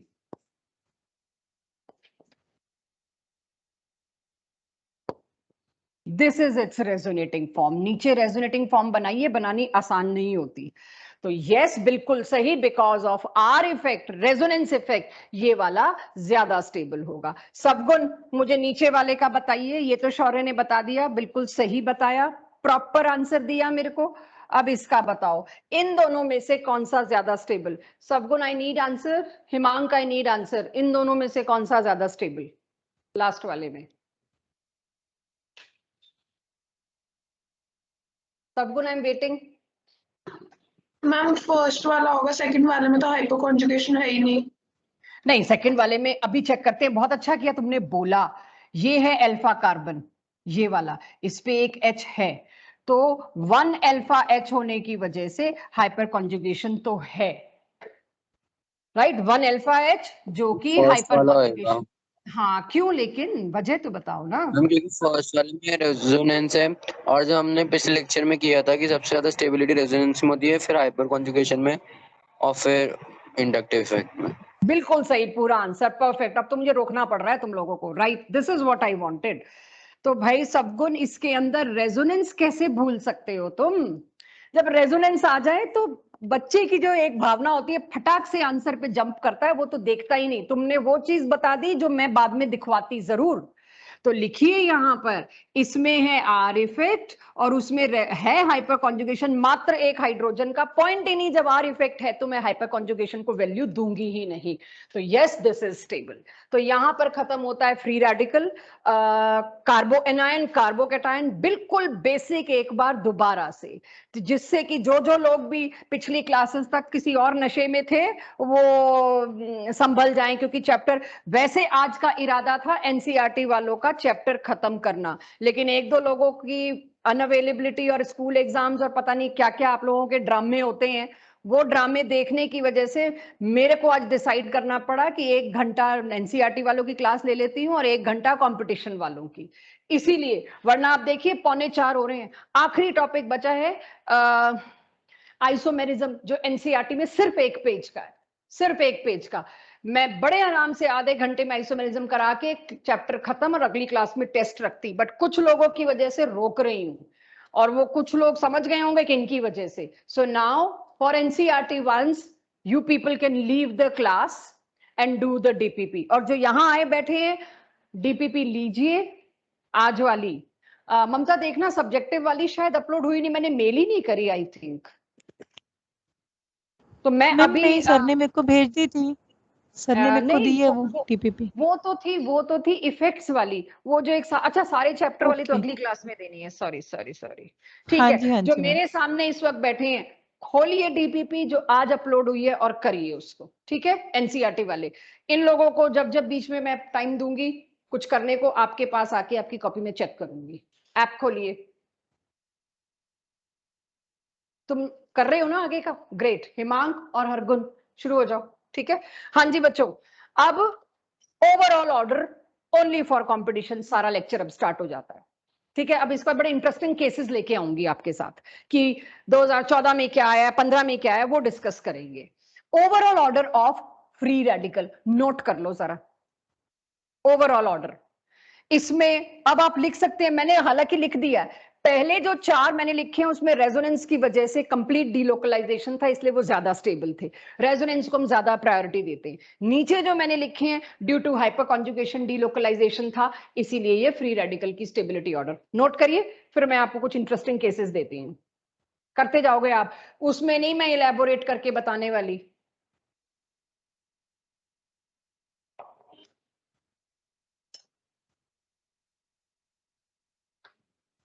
आज मैंने आपको सारा बेसिक एक बार दोबारा क्लियर किया, और वो मैंने देखा कि आप लोगों की तरफ से अपने आप रिस्पॉन्स आया कि आप और इफेक्ट भी ढूंढ रहे हैं सिवाय रेजोनेंस के। वो जो इतनी देर से अब आप लोग कर रहे थे वो अब हम यूज करते हैं। सो जो लोग सजा सजा के नोट कर रहे हैं जरा जल्दी करें।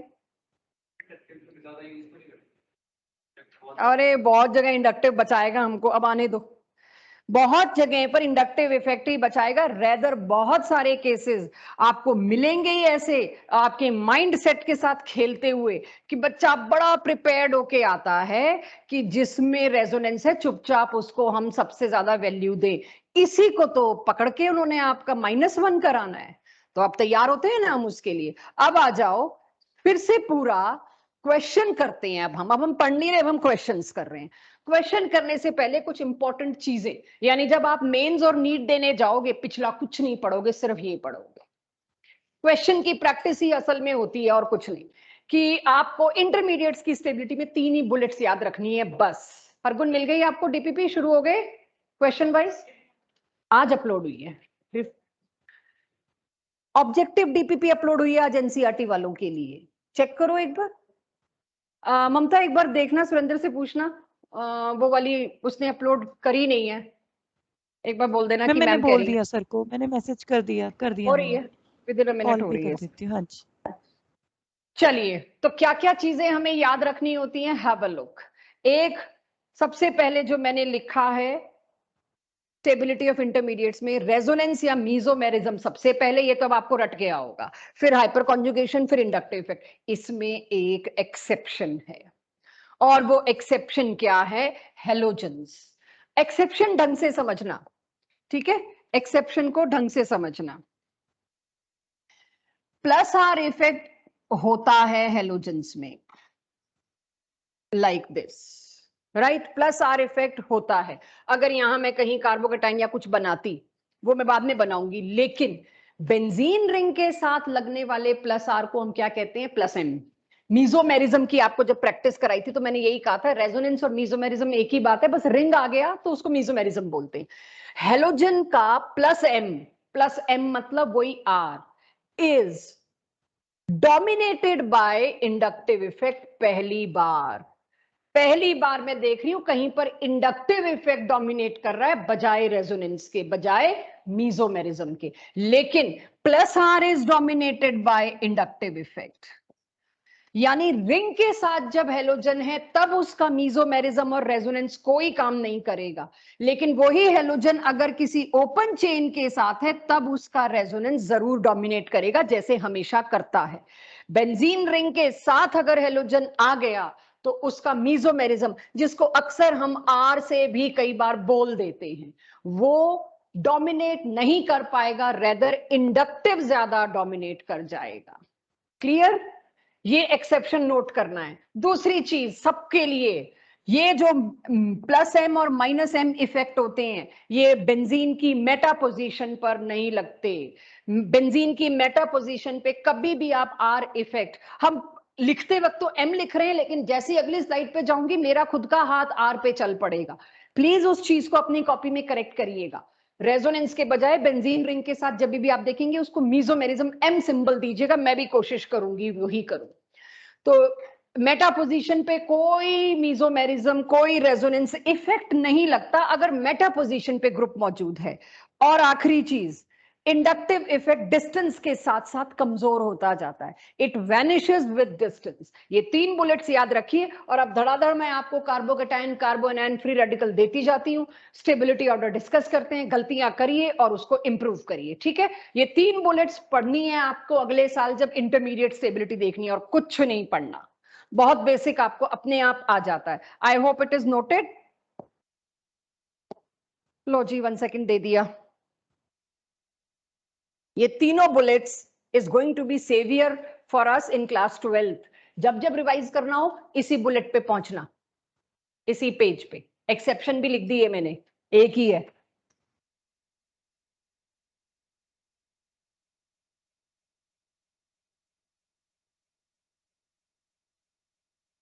चलिए, अब आपके सामने कुछ कार्बोकेटाइन स्टेबिलिटीज जो ना पिछली क्लास में डिस्कस हुए ना आज डिस्कस हुए, स्ट्रिक्टली कंपटीशन के लिए। हिमांक हुई अपलोड आज की डीपीपी?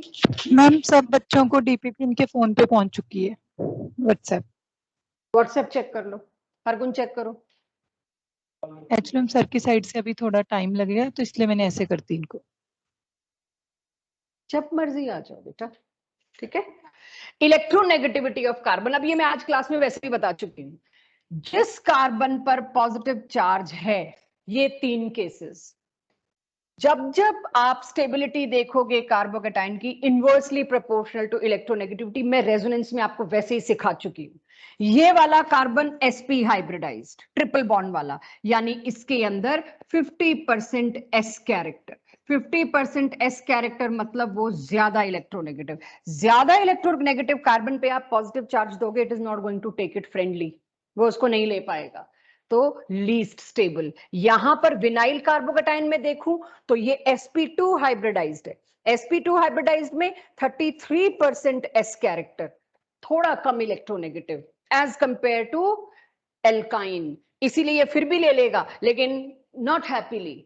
अब उसके बाद आखिरी आते हैं इस वाले पर, जिसमें कि carbon is sp3 hybridized. sp3 hybridize मतलब s कैरेक्टर और कम हो गया 25%।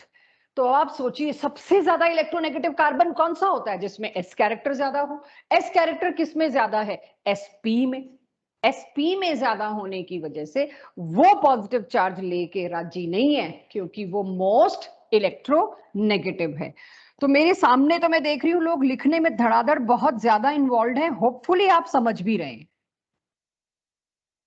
आप जब कहेंगे मैं आपको लिखने का मौका भी दूंगी, बट ऐसा ना हो लिखने के चक्कर में अंडरस्टैंडिंग मेरी सैक्रिफाइस हो जाए।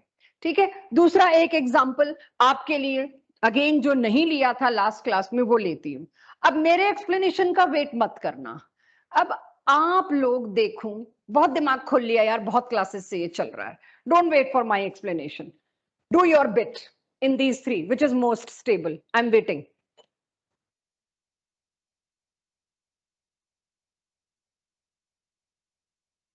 डू योर बेटर, उसके नीचे उसका रीजन कौन सा इफेक्ट, एक वर्ड मतलब रीजन, लंबा सेंटेंस नहीं, विच इफेक्ट इज वर्किंग।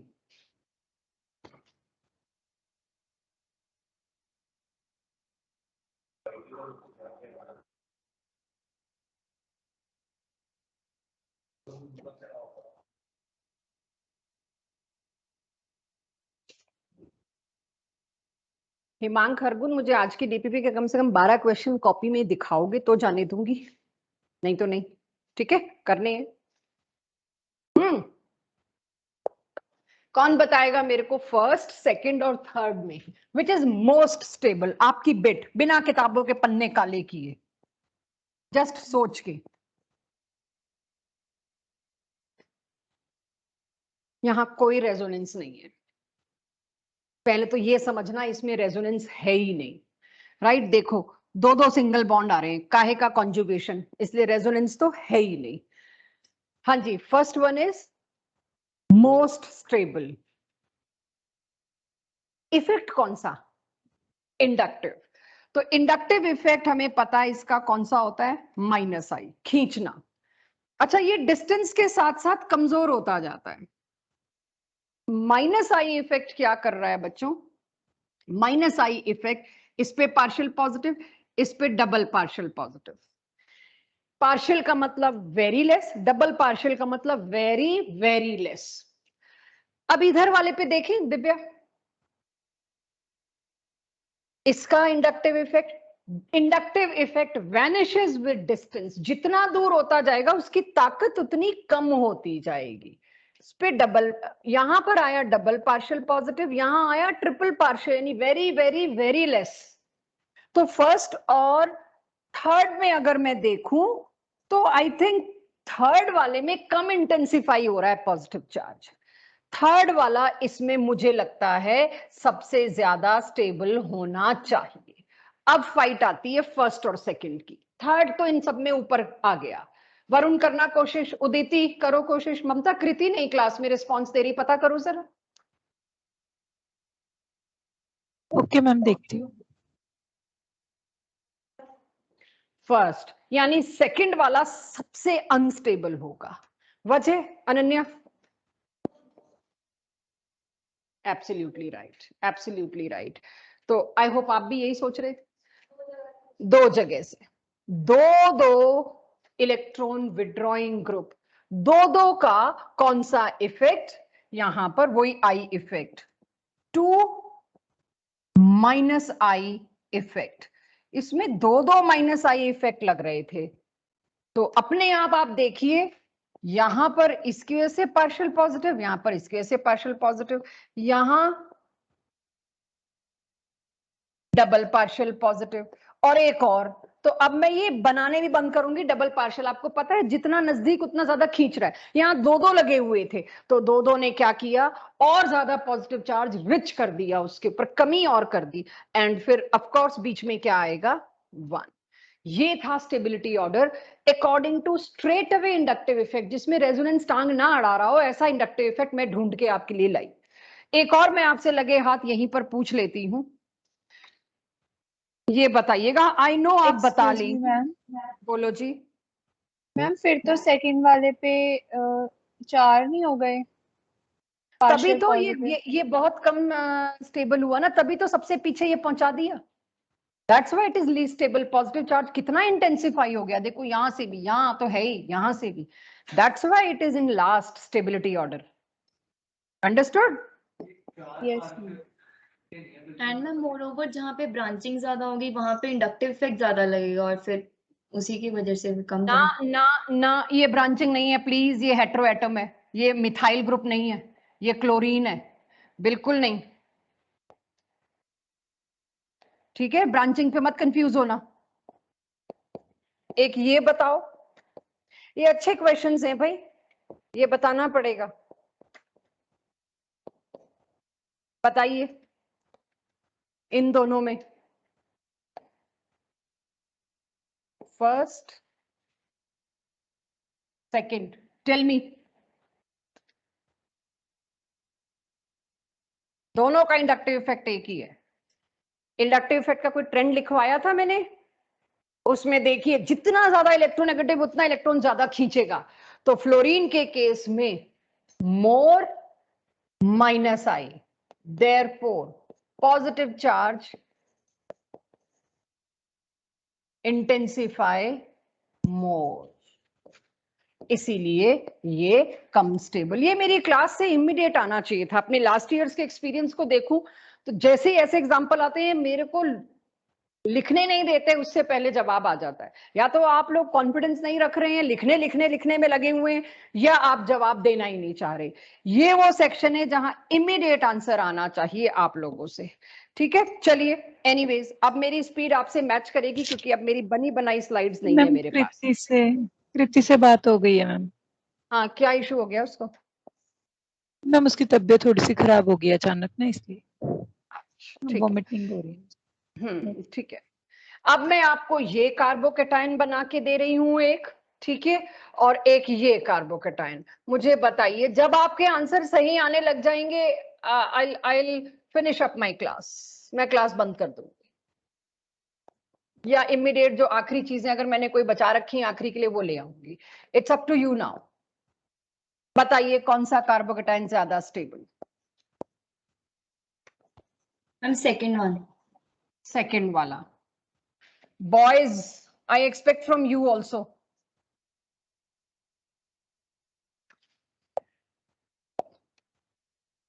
इसमें कौन सा इफेक्ट लग रहा है? Minus I. इसमें plus I. Plus I effect मतलब डोनेटिंग। कार्बोकेटाइन को कोई इलेक्ट्रॉन डोनेट कर रहा है, उसको डिस्टेबलाइज कर उसको सॉरी डीलोकलाइज कर रहा है, जिसकी वजह से वो ज्यादा स्टेबल हो रहा है। और जो NO2 खींच रहा है वो पहले ही बेचारा अपने पॉजिटिव चार्ज से तंग है, ऊपर से आप इलेक्ट्रॉन खींच के उसको और पॉजिटिव दे रहे हो तो वो और तंग होगा। राइट? एक बहुत इंटरेस्टिंग एग्जांपल, और ये एग्जांपल कहीं मिस नहीं होने चाहिए आपकी कॉपी से, ये दोबारा कभी भी नहीं कराए जा पाएंगे। एक और देखिएगा, this is really a good example, कि अगर आपको बिल्कुल बेसिक में नीट और मेंस में कंफ्यूज करना हो, these are the best examples to confuse you. अच्छा इसमें कंफ्यूज होता है। एक तरफ मैं आपको दे रही हूं टर्शरी, एक तरफ मैं आपको दे चुकी हूं प्राइमरी, दोनों। अब ध्यान रखो कार्बोकेटाइन नहीं, प्राइमरी तो बोलना ही नहीं चाहिए, ये कौन सा कोई कार्बन से अटैच्ड है, आई एम सॉरी। इन दोनों में कौन सा ज्यादा स्टेबल? Second one.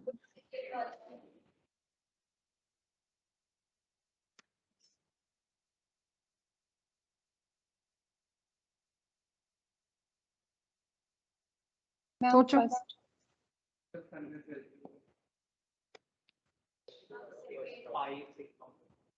मैं वेट कर रही हूँ आप लोगों का, आप जैसे बताएं।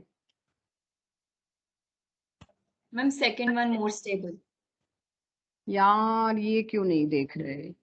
Why we are not seeing this resonance? Yes, ma'am. मैंने वही Lone देखा। pair single bond positive. You cannot miss on this. उसकी वजह से इसकी रेजोनेटिंग फॉर्म क्या बन जाएगी, यानी आपको ना कोई बताएगा नहीं बच्चों, इंडक्टिव इफेक्ट की हेडिंग चल रही है तो उसी हिसाब से सोचना ना। रेजोनेंस की वजह से फिर आगे तो मुझे बोलना ही नहीं चाहिए, जब रेजोनेंस आ गया तो फिर कोई और इफेक्ट तो देख ही नहीं सकते, वो सबके पिताजी हैं। टर्शरी कार्बोकेटायन कम स्टेबल हो गया, क्योंकि टर्शरी कार्बोकेटायन था भी स्टेबल तो हाइपर कॉन्जुगेशन है इंडक्टिव की वजह से, और जहां रेजोनेंस आ गई वहां टर्शरी तो पीछे हो ही जाएगा। ये हैं वो एग्जांपल्स जो मेरे बड़े फेवरेट है, क्योंकि बेसिक आता है मेंस और नीट, कोई नहीं तूफानी एग्जांपल लाते। तूफानी एग्जांपल लाने की जरूरत क्या है, आप उससे पहले गलती करने को तैयार बैठे हो, तो हम क्यों इतनी मेहनत करें ऐसे एग्जांपल्स लाएं जिसपे कोर्ट केस हो जाए, जी नीट आउट ऑफ सिलेबस आ गया और फला आ गया, ये आ गया, और तुम इसी में गलती कर दोगे। लो अब बताओ, पहला मैंने बताया, दूसरे में तुम बताओगे, कॉन्फिडेंस डेवलप होगा। लाओ वरुण। फर्स्ट। अब ये है ना, मेरे बच्चे तैयार हो गए, बिल्कुल सही। अब इसी कैटेगरी में तीसरा दूंगी तो मैं ही पागल बनूंगी और टाइम तुम लोगों का वेस्ट करूंगी कि मेरी लिखने की कीमत भी वसूल नहीं होगी। तो आप लोगों की कॉपी में ये एरोज होने चाहिए। आप बताओ प्लस आर इफेक्ट, जैसे इधर प्लस आर इफेक्ट लिखोगे सामने लिख दो नो सच इफेक्ट। इंडक्टिव को तो क्या ही देखूं मैं और क्यों देखूं, ठीक है, क्लियर सबको ये। तो अब आपको कोई चिट्ठी नहीं देगा तो इंडक्टिव मत लिखना, कार्बोकेटाइन में अगर लिखना भी पड़े तो प्लीज हाइपर कॉन्जुगेशन लिखना, क्योंकि मेरा तजुर्बा यही कहता है +2 तक जाते जाते बच्चे इंडक्टिव इफेक्ट और रेजोनेंस याद रखते हैं, हाइपर कॉन्जुगेशन भूल जाते हैं, तो वो मैं इस साल भूलने नहीं देना चाह रही। चलिए लास्ट चीजों पे मैं आना शुरू करती हूं अब।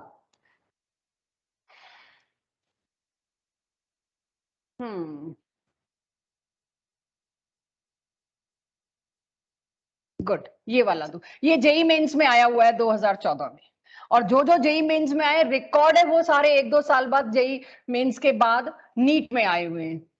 इवन क्वेश्चन की ऑप्शन भी चेंज नहीं करते।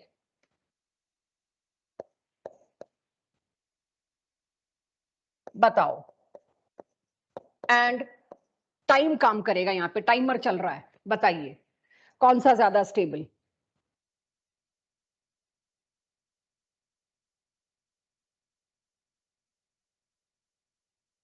एक ही फर्क है और वो ये रहा, और ये है NCERT basic. Tertiary is always most stable, then secondary, then primary, अगर कोई और फर्क नहीं है तो। कोई और फर्क वाकई में नहीं है। Hyper conjugated form beta alpha hydrogens, यानी प्राइमरी सेकेंडरी टर्शरी के अलावा कोई फर्क ना दिखाई दे, चिपका देना ये आंख मूंद के। स्ट्रक्चर्स हम बड़े बड़े बना के आपको परेशान कर सकते हैं, लेकिन कॉन्सेप्ट अगर होंगे तो हम फेल होंगे, आप पास होंगे, और अल्टीमेटली चाहते हम वही है। ये बताना वेरी क्विकली, अगेन टाइम चल रहा है।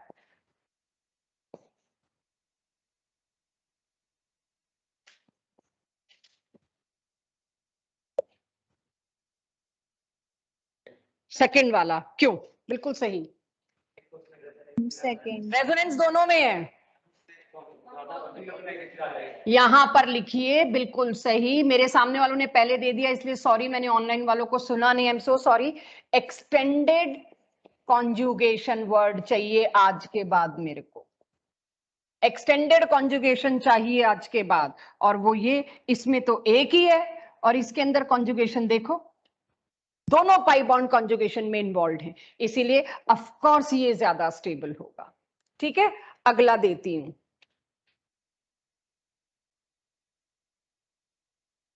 एक और मुझे याद आ रहा था, पिछले सालों में आया हुआ है, let me create it.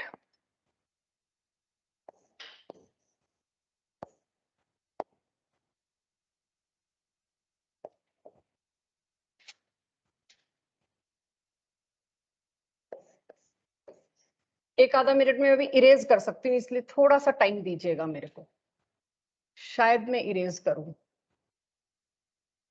Yes, जल्दी नहीं करना, दोनों सेकेंडरी कार्बोकेटायन है, बोथ आर सेकेंडरी। कौन सा ज्यादा स्टेबल,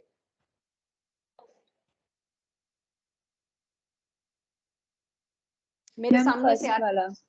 क्यों क्यों मन कर रहा है, gut feeling, reason? Ma'am gut feeling. Gut feeling. Mamta, इसका क्या रीजन था? हमने एक वर्ड ढूंढा था, तुम नहीं दिया था वो वर्ड, है कुछ याद ममता वो वर्ड? तो मैम एक्चुअली मेरे को अभी स्क्रीन नहीं शेयर हो रही, मुझे लॉग आउट करके दोबारा लॉग इन होना पड़ेगा अच्छा, मैम। कोई बात नहीं, कोई जरूरत नहीं, कोई जरूरत नहीं। ममता मैम देखो पतली गली से निकल ली हैं। चलो, नहीं मैम, आई एम जोकिंग ममता। तुमने ही वो टर्म दी थी और तुमने ही मेरे को बताया था उस दिन, जिस दिन हमने पहली बार इफेक्ट लिया था, कि साइकिल के अंदर ही अंदर अगर डिलोकलाइज हो रहा है वो हमेशा ज्यादा स्टेबल होता है। एक्सोसाइक्लिक वाला एंडोसाइक्लिक वाला टर्म कह रहे हो? Yes yes, absolutely right, you got it.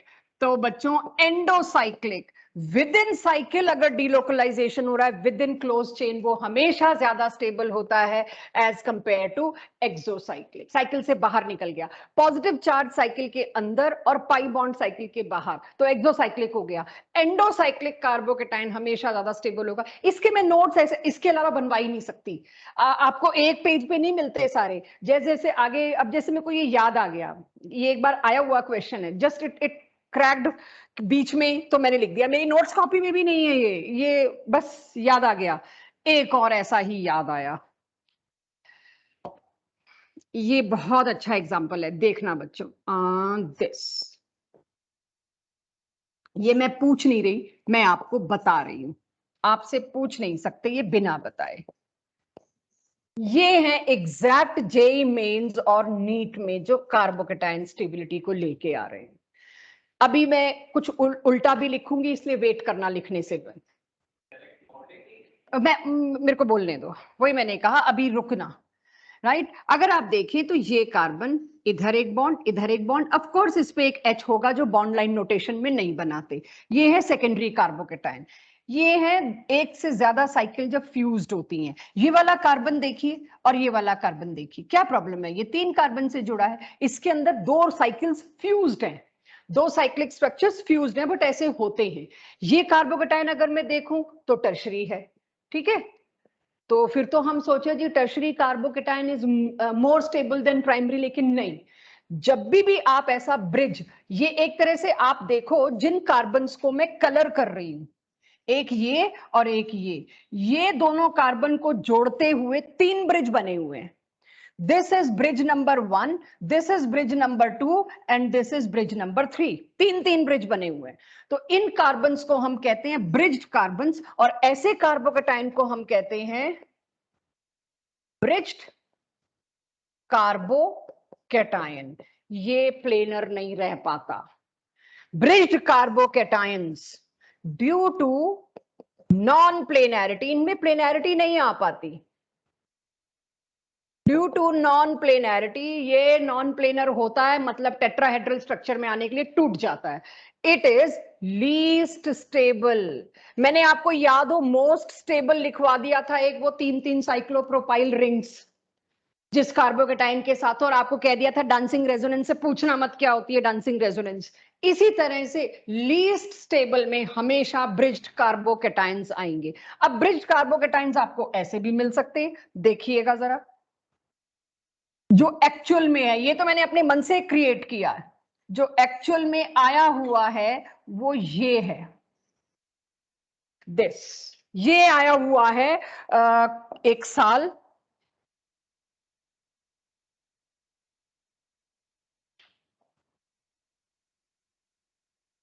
This is again bridged carbocation. वही है, मैंने उसको उस तरह से बना दिया बस। लास्ट क्लास में आपने देखा जैसे मैंने एक टब शेप्ड बनाया था और एक साइक्लिक बनाया था, जो एक्चुअल में टब शेप्ड होता है। ये वाला ना अगर आप देखोगे एक्चुअली में ऐसे ही होता है, गिन लो कार्बन सेम है, सब कुछ सेम है, एक्चुअली में उसकी शेप ये होती है। ऑन पेपर प्लेनर दिखाने के लिए हम वो बना देते हैं। कार्बन के नंबर्स भी गिनोगे तो सेम है, 1 2 3 4 5 6, 6 मेंबर की रिंग, और उसमें बीच के दोनों कार्बन को जोड़ता हुआ एक कार्बन। बोथ आर सेम, लगता है डिफरेंट है, दोनों एग्जैक्टली सेम है। तो ब्रिज्ड कार्बोकेटाइन जब जब बनेंगे वो हमेशा अनस्टेबल होंगे। अब कार्बोकेटाइन कार्बोएनाइन स्टेबिलिटी में आखिरी, हाँ जी एब्सोल्युटली, बॉन्ड लाइन नोटेशन में हर कोना एक कार्बन है। ये अदरवाइज मैंने कोई ड्राइंग के पर्पस से थोड़ी बना। भाई ये तो मैंने बोर्ड पे फ्लैट करके दिखा दिया, एक्चुअल में तो ऐसे होगा ना, यूं उठता हुआ। ये तो मैंने बोर्ड पे फ्लैट करने के लिए दिखा दिया आपको, दोनों तरीके से दे सकते हैं आपको। हाँ जी, इसका बिल्कुल नाम होता है, थोड़े दिन रुको अभी साइक्लिक नोमेनक्लेचर में बता देंगे, बिल्कुल होता है जी। एरोमेटिसिटी टॉपिक आएगा उसके अंदर ये सारे नाम आएंगे, अभी नहीं ले रही मैं। चलिए लास्ट डायरेक्शंस की तरफ चलते हैं, आज की क्लास के एंड की साइड की तरफ चलना शुरू हो गई हूं मैं। ये benzylic carbocation, I know it is highly stable, point ही नहीं अब मैं ये आपसे पूछूं, राइट? ये फिर बेंजाइलिक कार्बोकेटाइन जिसके साथ OH लगा हुआ है। उसके बाद ये लास्ट क्लास में लिया था, बट अगेन कुछ चीजें इसकी रह गई थी।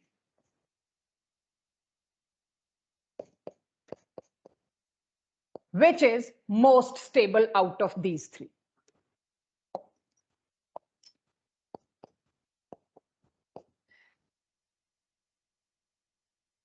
इसमें देखिए, मुझे नीचे इसमें कोशिश करिएगा इफेक्ट लिख के देंगे, +M, R की जगह बेंजीन रिंग के साथ मीजोमेरिज्म की कोशिश करना। यहां पर -M। फिर से याद दिला दूं एक ट्रिक, एक्स्ट्रा बुलेट ट्रिक, आपको कैसे पता चले। जिन ग्रुप्स में खुद के अंदर सेल्फ, डबल और ट्रिपल बॉन्ड होता है, दे ऑल एग्जिबिट, आंख बंद करके, -M effect. They all exhibit -M effect, जिनके अंदर खुद के अंदर डबल या ट्रिपल बॉन्ड हो। सोचना ही ना पड़े, उन पन्नों को बस नोट सजाने के लिए हम लिख लेते हैं, एंड में ऐसी ट्रिक्स काम आती हैं। और जिनमें लोन पेयर होता है टू अटैच्ड एटम, वो आंख बंद करके क्या दिखाते हैं? +M, except halogen. पहले लिखवा के आई हूं, हेलोजन एक्सेप्शन है, उसमें रेजोनेंस इफेक्ट के बजाय, सॉरी उसमें मीजोमेरिज्म इफेक्ट के बजाय इंडक्टिव इफेक्ट ज्यादा डोमिनेट करता है। तो इस हिसाब से अगर मैं चलूं तो सबसे पहले वाला तो कुछ नहीं, जो भी है बाद में देखेंगे। सेकंड और थर्ड में इतना मुझे पता है, यहां पर इसका पॉजिटिव चार्ज रेजोनेंस की वजह से यहां तक आएगा, ऊपर से लेके नीचे तक पॉजिटिव चार्ज डीलोकलाइज हो गया। सो यहां पर सेकंड वाले केस में मैक्सिमम डीलोकलाइजेशन। इस केस में डीलोकलाइजेशन नहीं हो रहा है, इस केस में अगर आप देखो तो नाइट्रो खींच रहा है उस पॉजिटिव को और पॉजिटिव बना रहा है, तो यहां पर हुआ इंटेंसिफाई। फर्स्ट वाले में ना तो कोई डीलोकलाइज कर रहा है ना कोई इंटेंसिफाई कर रहा है, इसीलिए trend is second, then first and then third. Correct me if I am wrong. Clear? चलिए अब आ जाते हैं एक और पे, मेरे साथ साथ बनाओ, मैं सोच के बना रही हूं इसलिए स्लो स्पीड होगी मेरी।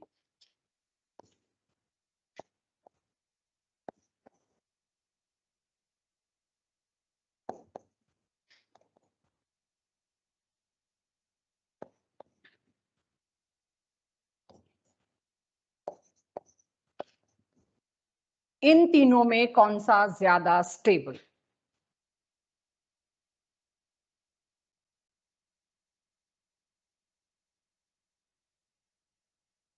सेकंड वन, थर्ड वाला।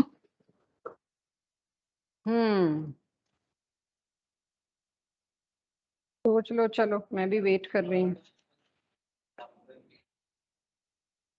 ये बड़ा अच्छा एग्जाम्पल है मेरे सामने सामने और ऑनलाइन में जो जो आप लोगों ने बोला वहां से मैंने कुछ इकट्ठा किया। सबसे पहली बात, इस पे मीजोमेरिज्म लगेगा ही नहीं क्योंकि ये मेटा पोजीशन है। मेटा पोजीशन पे नो रेजोनेंस नो मीजोमेरिज्म, भूल जाओ। तो जिसमें रेजोनेंस ही गायब हो गया उसके अंदर एटलीस्ट इतना तो पता चल गया मेरे को, रेजोनेंस है नहीं, डीलोकलाइज कर नहीं रहा, तो कम से कम मैं यहां तो आऊं वो लीस्ट स्टेबल होगा। इतने तक सबको क्लियर? Anyone any issue? यानी मेटा पोजीशन पर चाहे इलेक्ट्रॉन विड्रॉइंग यानी -R वाला है, चाहे इलेक्ट्रॉन डोनेटिंग यानी +R वाला है, assume as if it is not present, जैसे है ही नहीं, हैंडीकैप हो जाता है वो, चल ही नहीं पाता। फिर आती है बात फर्स्ट और थर्ड में।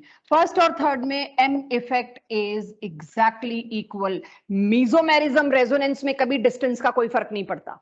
सो यहां पर भी प्लस एम इफेक्ट है, बिल्कुल यहां पर भी प्लस एम इफेक्ट है। तो अभी मेरे सामने से थोड़ी देर पहले पार्थ ने बोला था इंडक्टिव इफेक्ट बहुत रेयर जगह यूज होता है। अब ये वो जगहें हैं जो कंपटीशन वाले एरियाज हैं, यहाँ इंडक्टिव इफेक्ट ही मेरे को बचाएगा, क्योंकि रेजोनेंस तो ऑर्थो और पैरा पोजीशन दोनों पे है। Just for your revision, let me tell you, this position is called as ortho and this position is called as para. तो ऑर्थो और पैरा वाला तो फिर इक्वल ही हो गया, यानी दोनों में इक्वल रेजोनेंस है। रेजोनेंस को कर दो साइड पे। अब रेजोनेंस नहीं देख सकते क्योंकि दोनों में प्लस एम बराबर लग रहा है। अब कोई और इफेक्ट ढूंढना पड़ेगा, जो शुरुआत में आप लोग बार बार मेरे को कह रहे थे ना, मैम इसमें इंडक्टिव भी तो लगेगा, मैम इसमें हाइपर कॉन्जुगेशन भी तो लगेगा। यस, आई वांटेड दैट कि अब आप ढूंढो क्या ये OH कोई और इफेक्ट लगा रहा है। क्यों जसप्रतीक, रोहन, कोई और इफेक्ट लग रहा है इसमें? Minus I effect. Minus I effect. Rohan है क्लास में तो बताए। बिल्कुल लग रहा है इंडक्टिव इफेक्ट। तो यहां पर माइनस आई इफेक्ट लगेगा। माइनस आई इफेक्ट की वजह से पॉजिटिव चार्ज जो था वो क्या हो जाएगा, वो इंटेंसिफाई हो जाएगा। पॉजिटिव चार्ज देखिए, माइनस आई मतलब ऑक्सीजन खींच रहा है, तो पॉजिटिव चार्ज इंटेंसिफाई हुआ और इंटेंसिफाई होने की वजह से लेस स्टेबल हुआ। अब आती है बात, यहां पर भी तो माइनस आई इफेक्ट लग रहा है, तो इसमें आप प्लस एम के साथ साथ minus I effect vanishes due to distance. ये इतना दूर हो गया कि इसका माइनस आई इफेक्ट नेग्लिजिबल हो गया। तो यहां पर ये इंटेंसिफाई कर ही नहीं पाया। तो इंटेंसिफाई किसमें हुआ, फर्स्ट में, तो फर्स्ट होगी कम स्टेबल और थर्ड होगी मोस्ट स्टेबल। इस तरह से पकड़नी है चीजें आपको।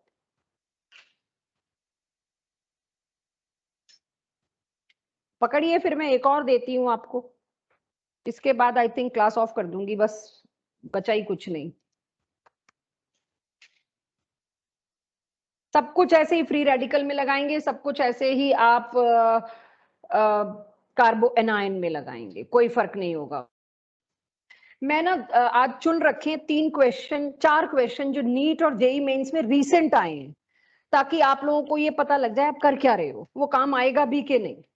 तो मैं आपको एक देती हूं जो मुझे सबसे अच्छा लगा, which is most, JEE Mains 2013 का दे रही हूं मैं आपको। इजी है यार, फटाक फटाक कर लोगे तुम। वाले एग्जांपल में कौन सा किया? इंडक्टिव। इस वाले में, इसमें तो रेजोनेंस से इंडक्टिव की जरूरत ही नहीं पड़ी।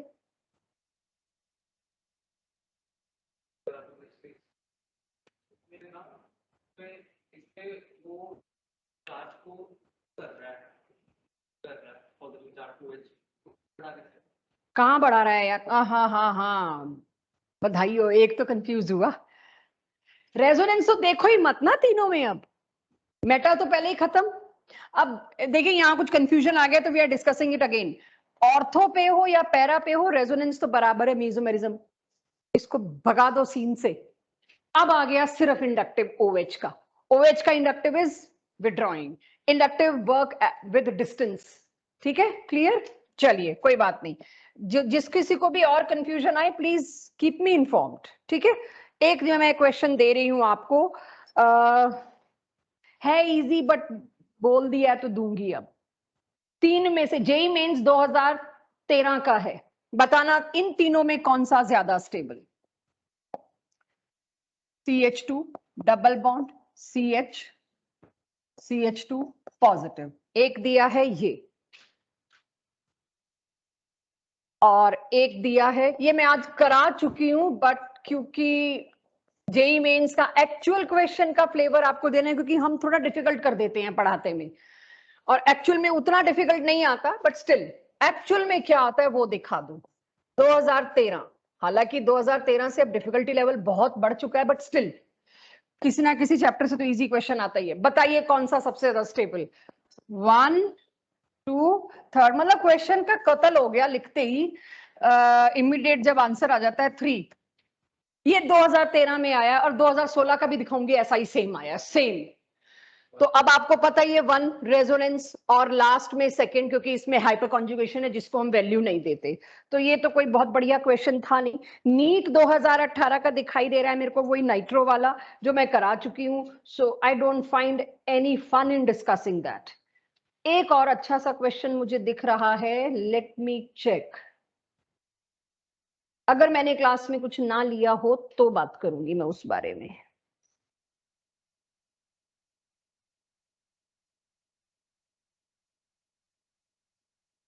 ये मेरे सामने जितने भी क्वेश्चन हैं 2012 नीट 18 वाला, it is quite simple, but NEET 2018 वाला मैं ड्रॉ कर रही हूं, थोड़ा बड़ा है, मेरे साथ आप भी ड्रॉ करिएगा। 2018 ज्यादा पुराना नहीं है, इसीलिए आपको एक फ्लेवर दिखाती हूँ। इसमें मुझसे पूछा गया इन चारों में से कौन सा कार्बोकेटायन सबसे ज्यादा स्टेबल है, मोस्ट स्टेबल कार्बोकेटायन। ठीक है, देखिएगा।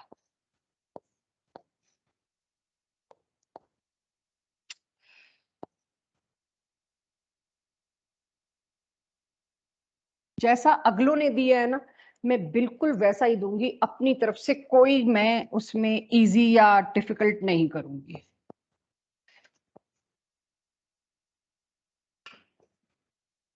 चार ऑप्शन है, let me draw all 4 so that you can imagine NEET का और मेंस का लेवल का फर्क।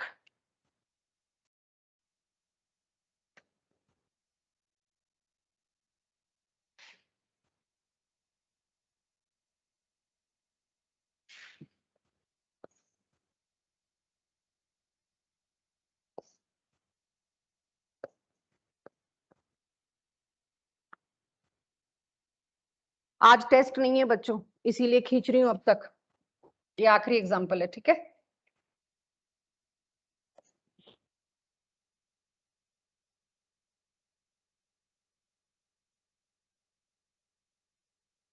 जहां मैंने x लिखा है ना वहां h कर लेना। ठीक है, मैंने बाई चांस एक और एग्जांपल सिमिलर सा था नीचे, उससे x देख लिया प्रिंटेड में, h कर देना। मैं भी कर देती हूँ, 1 मिनट।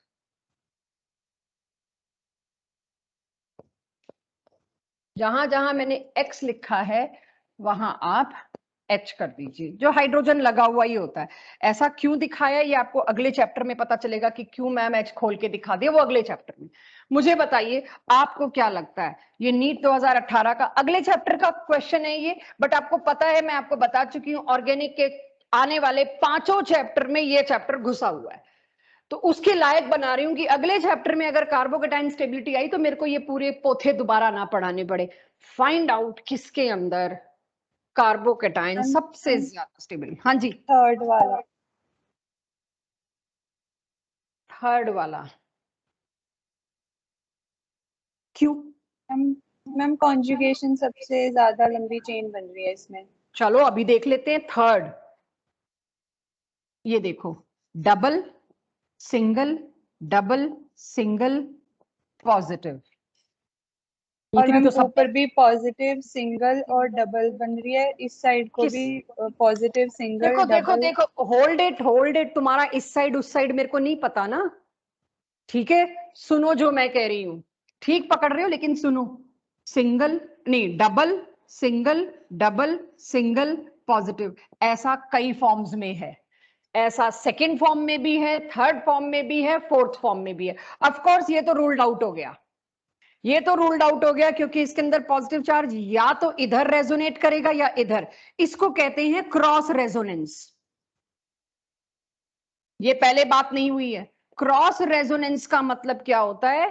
क्रॉस रेजोनेंस का मतलब होता है दो डबल बॉन्ड रेजोनेट कर रहे हैं एक कॉमन चीज के साथ बट ऑपोजिट डायरेक्शन में, तो क्रॉस रेजोनेंस हो गया, तो वो एक्सटेंडेड नहीं है। तो फर्स्ट तो एटलीस्ट मोस्ट स्टेबल नहीं होगा, सेकंड थर्ड फोर्थ में वो चीज बिल्कुल वैसी ही है जैसी तुमने बताई, तीनों फॉर्म्स में है।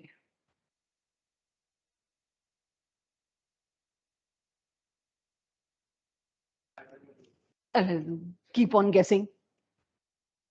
अब इसको कैसे करेंगे, नीट का क्वेश्चन है। बस सबसे बड़ी दिक्कत है जिसने इसको खोला नहीं वो गया। अदरवाइज कंडेंस्ड में तो ना आप इंडक्टिव या पता नहीं धीरे धीरे प्रैक्टिस हो भी जाएगी क्योंकि अगले चैप्टर का है ये। अब कॉन्जुगेशन देखो किसमें सबसे ज्यादा लंबी है, क्योंकि आप कॉन्जुगेशन में एन का डबल बॉन्ड ओ गिन ही नहीं रहे थे, आप NO2 देख रहे थे, आपको ये ध्यान ही नहीं आ रहा कि एन में भी तो डबल बॉन्ड हुआ है। देखना मैं गिनती हूं आपके साथ, बाकियों में चेक करके बताना किसमें सबसे लंबी कॉन्जुगेशन है। 1 2 3 4 5 6 पहुंची यहां तक। देखिए 6 तक कहीं और पहुंच रही है। हल्के में मत लेना इस क्वेश्चन को।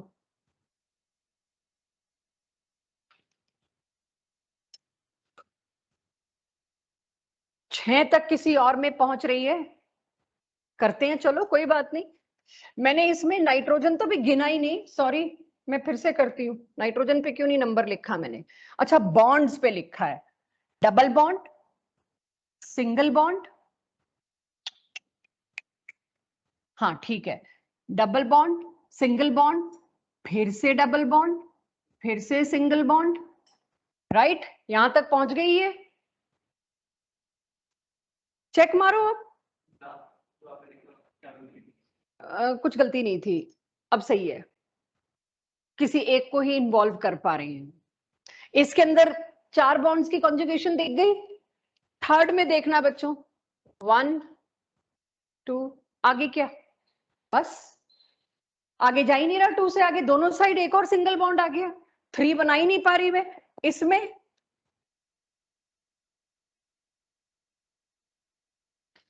1 2 भाई एक ये बॉन्ड, हाँ 3 खत्म। रुक जाओ जरा एक बार, पहले इसको पढ़ो, पहले जो मैंने बताया वो देखो। आप चाहो तो मैं बॉन्ड अब कलर कर देती हूँ, दिस दिस दिस। अब आप मेरे को ये बताओ, double bond, single bond, double bond, single bond and charge, कितनी कॉन्जुगेशन, कितने बॉन्ड को इन्वॉल्व किया? 3 को। चौथी फॉर्म में आइए फिर से, double bond, single bond, double bond, single bond, कितने बॉन्ड्स को इन्वॉल्व किया? 4 को। तो 4 बॉन्ड जिसमें इन्वॉल्व हुए वो हुई ना सबसे लंबी कॉन्जुगेशन। Answer is this. आसान नहीं था, इसीलिए नीट में था, ठीक है, इसीलिए नीट में था। बट अगर देखो, जब तक आप ऐसे क्वेश्चन साथ में हमारे प्रैक्टिस नहीं करोगे तब तक आप अपने आप नहीं दिमाग खोल पाओगे। अब it is just the beginning, it is just the beginning. अगर आप लोग अब DPP करोगे you will find such question, और ज्यादा ऐसे क्वेश्चन अब आपको अगले चैप्टर्स ऑफ ऑर्गेनिक में मिलेंगे, क्योंकि ये एक रिएक्शन के बीच का हिस्सा है। आप रियलाइज करोगे नेक्स्ट चैप्टर में कि मैम ये तो हम बात कर चुके हैं, बस उसमें Y की जगह E लिखा होगा। E क्यों नहीं लिख के दिया नीट ने? अगर E लिख के देते फट आप लोग रिलेट कर लेते, ये तो किया हुआ है। E is just a word, electrophile, उन्होंने Y दे दिया कि ताकि आप थोड़ा सा परेशान हो। E से आपको क्लिक कर जाता, कैसे क्लिक कर जाता अगला चैप्टर देखेंगे। सो इस अच्छे एग्जाम्पल के साथ I am ending my class. इस तरह से अब आपको ढूंढना आना चाहिए। अगली क्लास में फिर से ध्यान से सुन लीजिए, सिर्फ पहला 1 घंटा एक घंटा भी शायद नहीं, 45 मिनट्स NCERT वालों के लिए होंगे, बाकी आपके साथ फिर ऐसे कुछ क्वेश्चंस, ऐसा कुछ कंटेंट लाऊंगी।